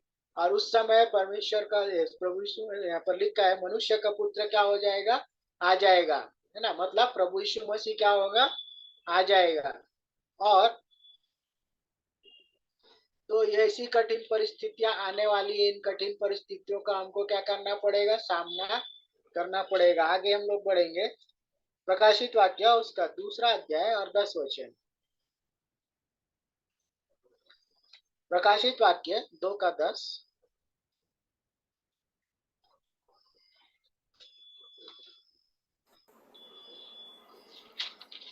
जो दुख तुझको झेलने होंगे उनसे मत डर, क्योंकि देखो शैतान तुम में से कितनों को जेल खाने में डालने पर है, ताकि तुम परखे जाओ, और तुम्हें 10 दिन तक क्लेश उठाना होगा। प्राण देने तक विश्वासी रह, तो मैं तुझे जीवन का मुकुट दूंगा। अब यहाँ पर क्या बोल रहा है, जो दुख को तुझे झेलने होंगे उससे मत डर, है ना। पहले से हमको इन बातों को क्या किया गया है, बता दिया गया है कि कैसे क्या क्या होने वाली, कैसी दशा होने वाली है। जब हम, मैं और आप प्रभु यीशु मसीह के आने की जब वाट जोते हैं, तो ये बातें होने वाली है। और क्या बोल रहा है, शैतान तुम में से कितनों को जेल खाने पर डालने वाला है। हम नहीं जानते कि मैं और आप जेल खाने में डाले जाएंगे या नहीं डाले जाएंगे, परंतु वचन हमको पहले से बता दिया गया है कितने लोग होंगे जो जेल खाने में डाले जाएंगे। क्यों डाले जाएंगे, ताकि तुम परखे जाओ, है ना, परखने के लिए। यहाँ पर लिखा है ताकि तुम परखे जाओ, और तुम्हें 10 दिन तक क्लेश उठाना होगा। प्राण देने तक विश्वासी रह, तो मैं तुझे जीवन का मुकुट दूंगा। ऐसे ही नहीं मिल जाएगा हमको जीवन का मुकुट, क्या करना पड़ेगा उसके लिए, इन परिस्थितियों में, इन परिस्थितियों में क्या करना पड़ेगा हमको, धीरज धरना पड़ेगा। और लिखा है 10 दिन तक होगा, और 10 दिन तक होगा तो कैसी कठिन परिस्थितियां वहां पर होंगी, है ना। वो समय कैसा होगा पहले से यहाँ पर हमको बता दिया गया है। तो ऐसे परिस्थिति में भी हमको क्या करना पड़ेगा, धीरज धरना पड़ेगा, प्राण देने तक विश्वासी रहना पड़ेगा। अगर हम विश्वास में डावाडोल हुए, तो वो जो इनाम हमको मिलने वाला है, जो जीवन का मुकुट, वो नहीं मिलेगा, है ना। तो जीवन का मुकुट पाना है तो हमको क्या करना पड़ेगा, आप इन बातों को जान लीजिए। और यहाँ पर वचन क्या बोलता है, जिनके कान हो वह सुन ले कि आत्मा कलीसिया से क्या कहता है। और आगे हम जब देखें, तो जो जय पाए उसको दूसरी मृत्यु से हानि ना पहुंचेगी। तो हमको इन बातों पर क्या करना पड़ेगा, जय पाना पड़ेगा। परिस्थिति बहुत ही कठिन है आज हमारे जीवन में, ये कई सारी ऐसी कठिन परिस्थितियां आती है, परंतु, है ना, जो ये बातें लिखी हुई है उन परिस्थितियों तक अभी तक हम पहुंचे नहीं है। ठीक है, प्रभु ने हमें क्या किया है, सुरक्षित रखा हुआ है, लेकिन हम नहीं जानते कि हमारी कठिन परिस्थितियां कब आएंगी, है ना। हो सकता है हमारे बाद आगे की पीढ़ी को आ सकती है, या उनके बाद आ सकती है, या अभी आ सकती है, हम नहीं जानते। लेकिन हमको क्या करना पड़ेगा, हर समय तैयार रहना पड़ेगा। इसलिए वचन कहता है जिनके कान हो वो सुन ले आत्मा कलीसिया से क्या कहती है। और आगे क्या बोलता है, जो जय पाए, इसलिए हमको जय पाना है। प्रकाशित वाक्य उसका 22 अध्याय उसका 20 वचन। प्रकाशित वाक्य 22 का 20। जो इन बातों की गवाही देता है वह यह कहता है, हाँ मैं शीघ्र आने वाला हूँ। आमीन। हे प्रभु यीशु आ। है ना। अब यहाँ पर हम देखते हैं कि जब यूहन्ना ने दर्शन पाया तो उन सारी बातों को उसने प्रकट कर दिया। और यहाँ पर हम इन बातों को देखें तो वचन हमको क्या बताता है कि जो इन बातों की गवाही देता है वह कहता है कि हाँ मैं शीघ्र आने वाला हूँ। मतलब गवाही कौन दे रहा है? प्रभु यीशु मसीह दे रहे हैं, है ना। वो बोल रहा है हाँ मैं शीघ्र आने वाला हूँ। लेकिन सिर्फ यहाँ पर हम जब देखें, हमने बीते समयों में सीखा कि उनको पता नहीं है कब जाना है ना। हो सकता है वो अभी आ जाए, हो सकता है वो आधी रात को आ जाए, लेकिन हमको क्या करना पड़ेगा? तैयार रहना पड़ेगा, उसकी बाट जोना पड़ेगा अपने पाप और अपराधों से जो हम गिरे हुए हैं, इस संसारिक अभिलाषाओं में जब हम फंसे हुए हैं, उनसे हमें आज ही तौबा करनी जरूरी है। अगर हम नहीं करेंगे तो वो जो जीवन का मुकुट है वो हमको नहीं मिलेगा, है ना, जो मेरे और आपके लिए रखा गया है। और हम लोग एक अंतिम वचन पढ़ेंगे, मत्ती रचित सुसमाचार उसका 24 अध्याय और 44 वचन। इसलिए तुम तैयार रहो, क्योंकि जिस घड़ी के विषय में तुम सोचते भी नहीं हो, उसी घड़ी मनुष्य का पुत्र आ जाएगा। है ना। तो इसलिए क्या करना पड़ेगा? हमको तैयार रहना पड़ेगा। जिस घड़ी को हम सोचते भी नहीं है, उस घड़ी में क्या होगा? मनुष्य का पुत्र आ जाएगा। आ जाएगा। कब आएगा हम नहीं जानते, लेकिन हमको वचन बार बार क्या कर रहा है? चेतावनी दे रहा है ना। बार बार वचन हमको इस बात को सिखा रहा है कि हमको क्या करना पड़ेगा? तैयार रहना पड़ेगा। और क्या क्या होने वाली इन बातों को हमने सीखा है।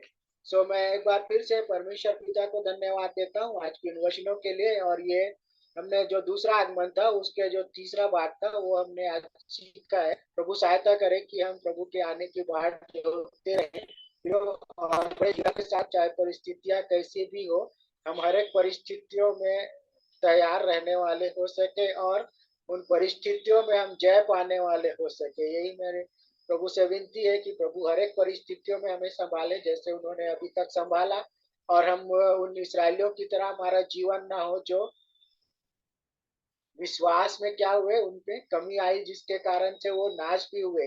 परंतु प्रभु सहायता करे कि हमारे विश्वास में किसी प्रकार की कोई कमी ना होने पाए।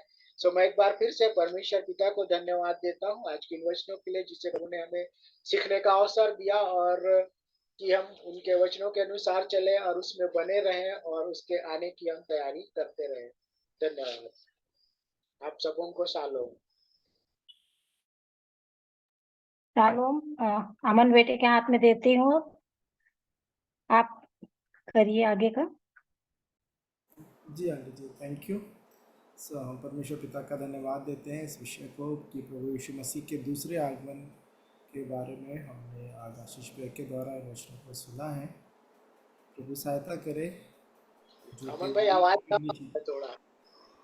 जो हमारी तैयारी होनी चाहिए वैसी होने पाए जैसा प्रभु चाहते हैं कि वो अपने लोगों को लेने आ रहे हैं, हम उसके लिए तैयार पाए जाए। प्रभु हम सबकी सहायता और मदद करें। सो आइए हम इन विषयों के लिए, इन वचनों के लिए और इस मीटिंग को समाप्त करने के लिए हम एक प्रार्थना करेंगे। सो अंतिम प्रार्थना के लिए सुनीता दीदी आप अगुवाई करेंगे क्या? सुनीता दीदी। आइए हम लोग प्रार्थना में जाएंगे। धन्यवाद धन्यवाद जीवित अनुग्रहकारी दयालु प्रेमी पिता परमेश्वर, उद्धारकर्ता मुक्तिदाता प्रभु यीशु मसीह के पवित्र और मीठे नाम से हम आपके चरणों के निकट में आते हैं। आपको हृदय से धन्यवाद और धन्यवाद देते हैं पिता, आज के इस दिन के लिए। प्रभु जी, हमारे जीवन में आपने इस नए दिन को जोड़ा, हमें भला चंगा जीवित रखा, इसके लिए हम आपका हृदय से धन्यवाद देते हैं पिता। धन्यवाद देते हैं प्रभु जी, जितने आज इस ग्रुप में जुड़े हैं पिता, हर एक के जीवन में आपने कार्य किया पिता, उनके मनों को उभारा है कि आज वचन की संगति में जुड़े हैं पिता। आपकी महिमा के लिए प्यारे प्रभु जी गीतों को गाया, वचनों को पढ़ा प्यारे प्रभु जी, और जो भी गवाहियां दी हैं हर एक बातों के लिए हम आपका हृदय से धन्यवाद करते हैं प्रभु जी।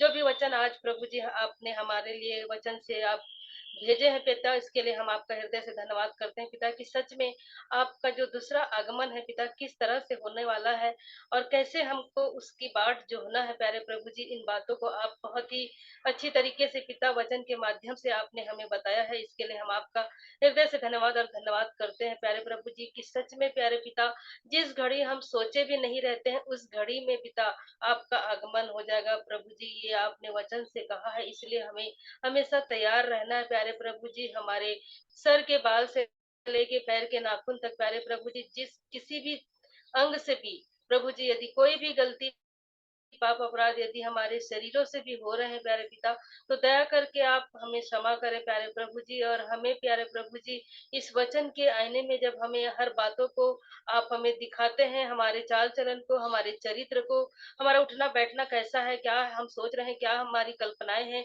इन बातों को आप जब हमें अच्छी तरह से पिता हर दिन वचन के माध्यम से दिखाते हैं, होने दीजिए पिता कि हम अपने आप को जांच सकें, परख सकें और पिता इस वचन के अनुसार पिता हम वैसे ही बन सकें जैसी आप चाहते हैं पिता, क्योंकि उस समय में प्यारे प्रभु जी उस न्याय सिंहासन के आसन में प्रभु जी सामने में प्रभु जी भेड़ और बकरियों को जब अलग करेंगे प्यारे पिता, तो हम किस दशा में है प्यारे प्रभु जी, क्या हम भेड़ हैं कि हम बकरी हैं, इन बातों को हम जांचने वाले हो सके प्यारे पिता।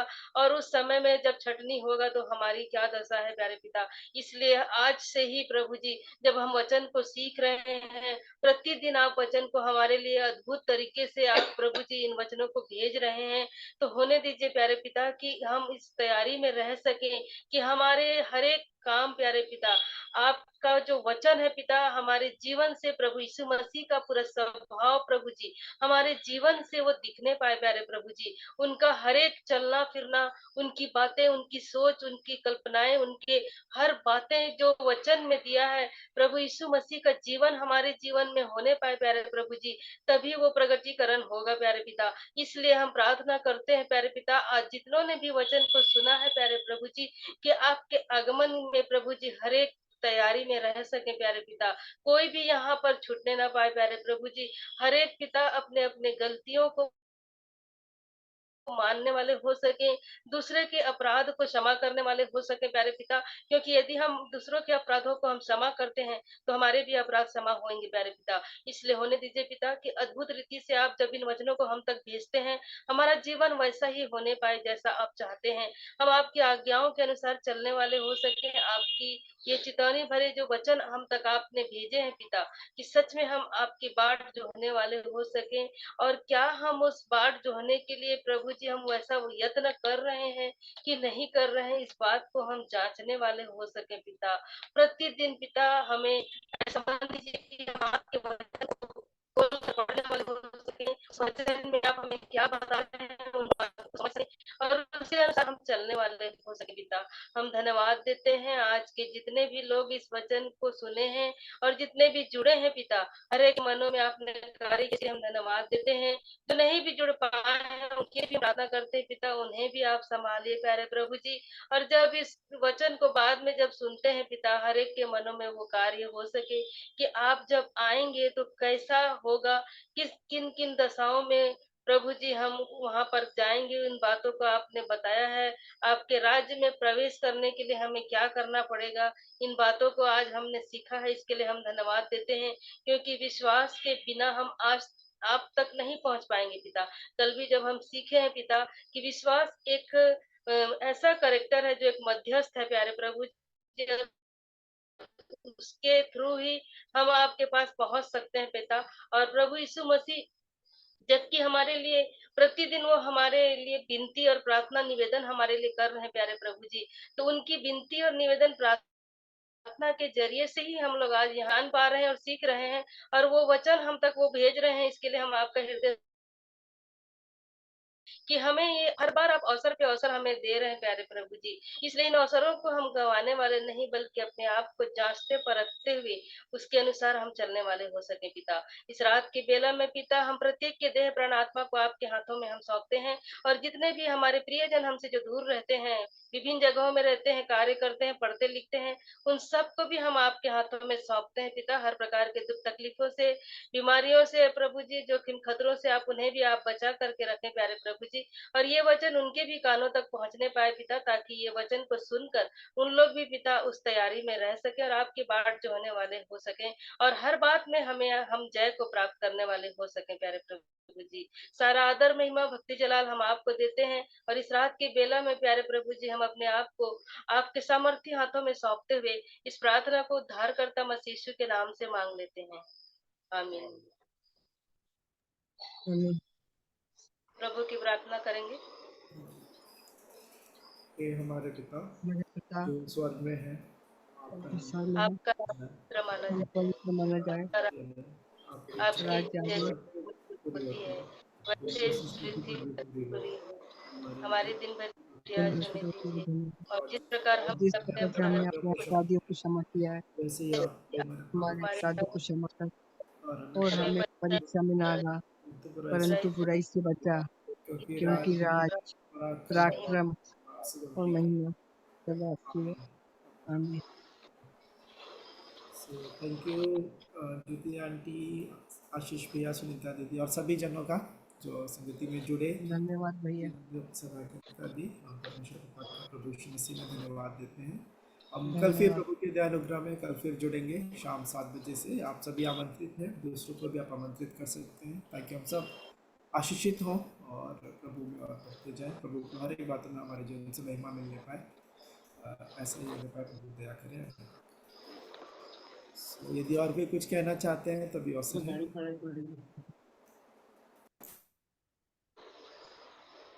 आवाज नहीं आ रही थी आपकी। मेरी अमन आवाज में। नहीं आ रही आंटी? हाँ, बहुत धीरे। नहीं पता, ऑडियो में कुछ प्रॉब्लम हो गई है। आप लोगों की आवाज़ तो मुझे क्लियर आ रही है,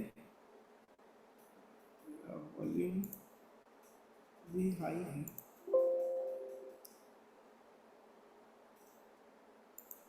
वही मंडे को हम लोग 7 बजे बैठेंगे प्रेयर के लिए, बता दी हूँ मैं। Thank you aunty. जी हाँ। कुछ विषय होगा तो ग्रुप में डाल देना, जिसके भी जो हाँ विषय हाँ होंगे। हाँ, ठीक है ठीक है।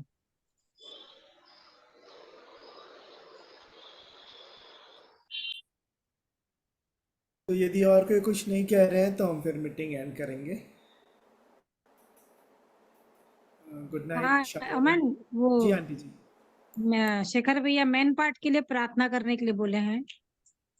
वो फिर से मीटिंग जो करने वाले हैं वहां पे, उसके लिए, और एक सरदा भाटा है उसके लिए भी। अब कल याद कर लेंगे हाँ प्रेयर में। जी आंटी जी। तो अब हम मीटिंग एंड कर रहे हैं। Good night. जय मसीह भैया। जय मसीह की। शालोम शालोम, जय मसीह की। ठीक है।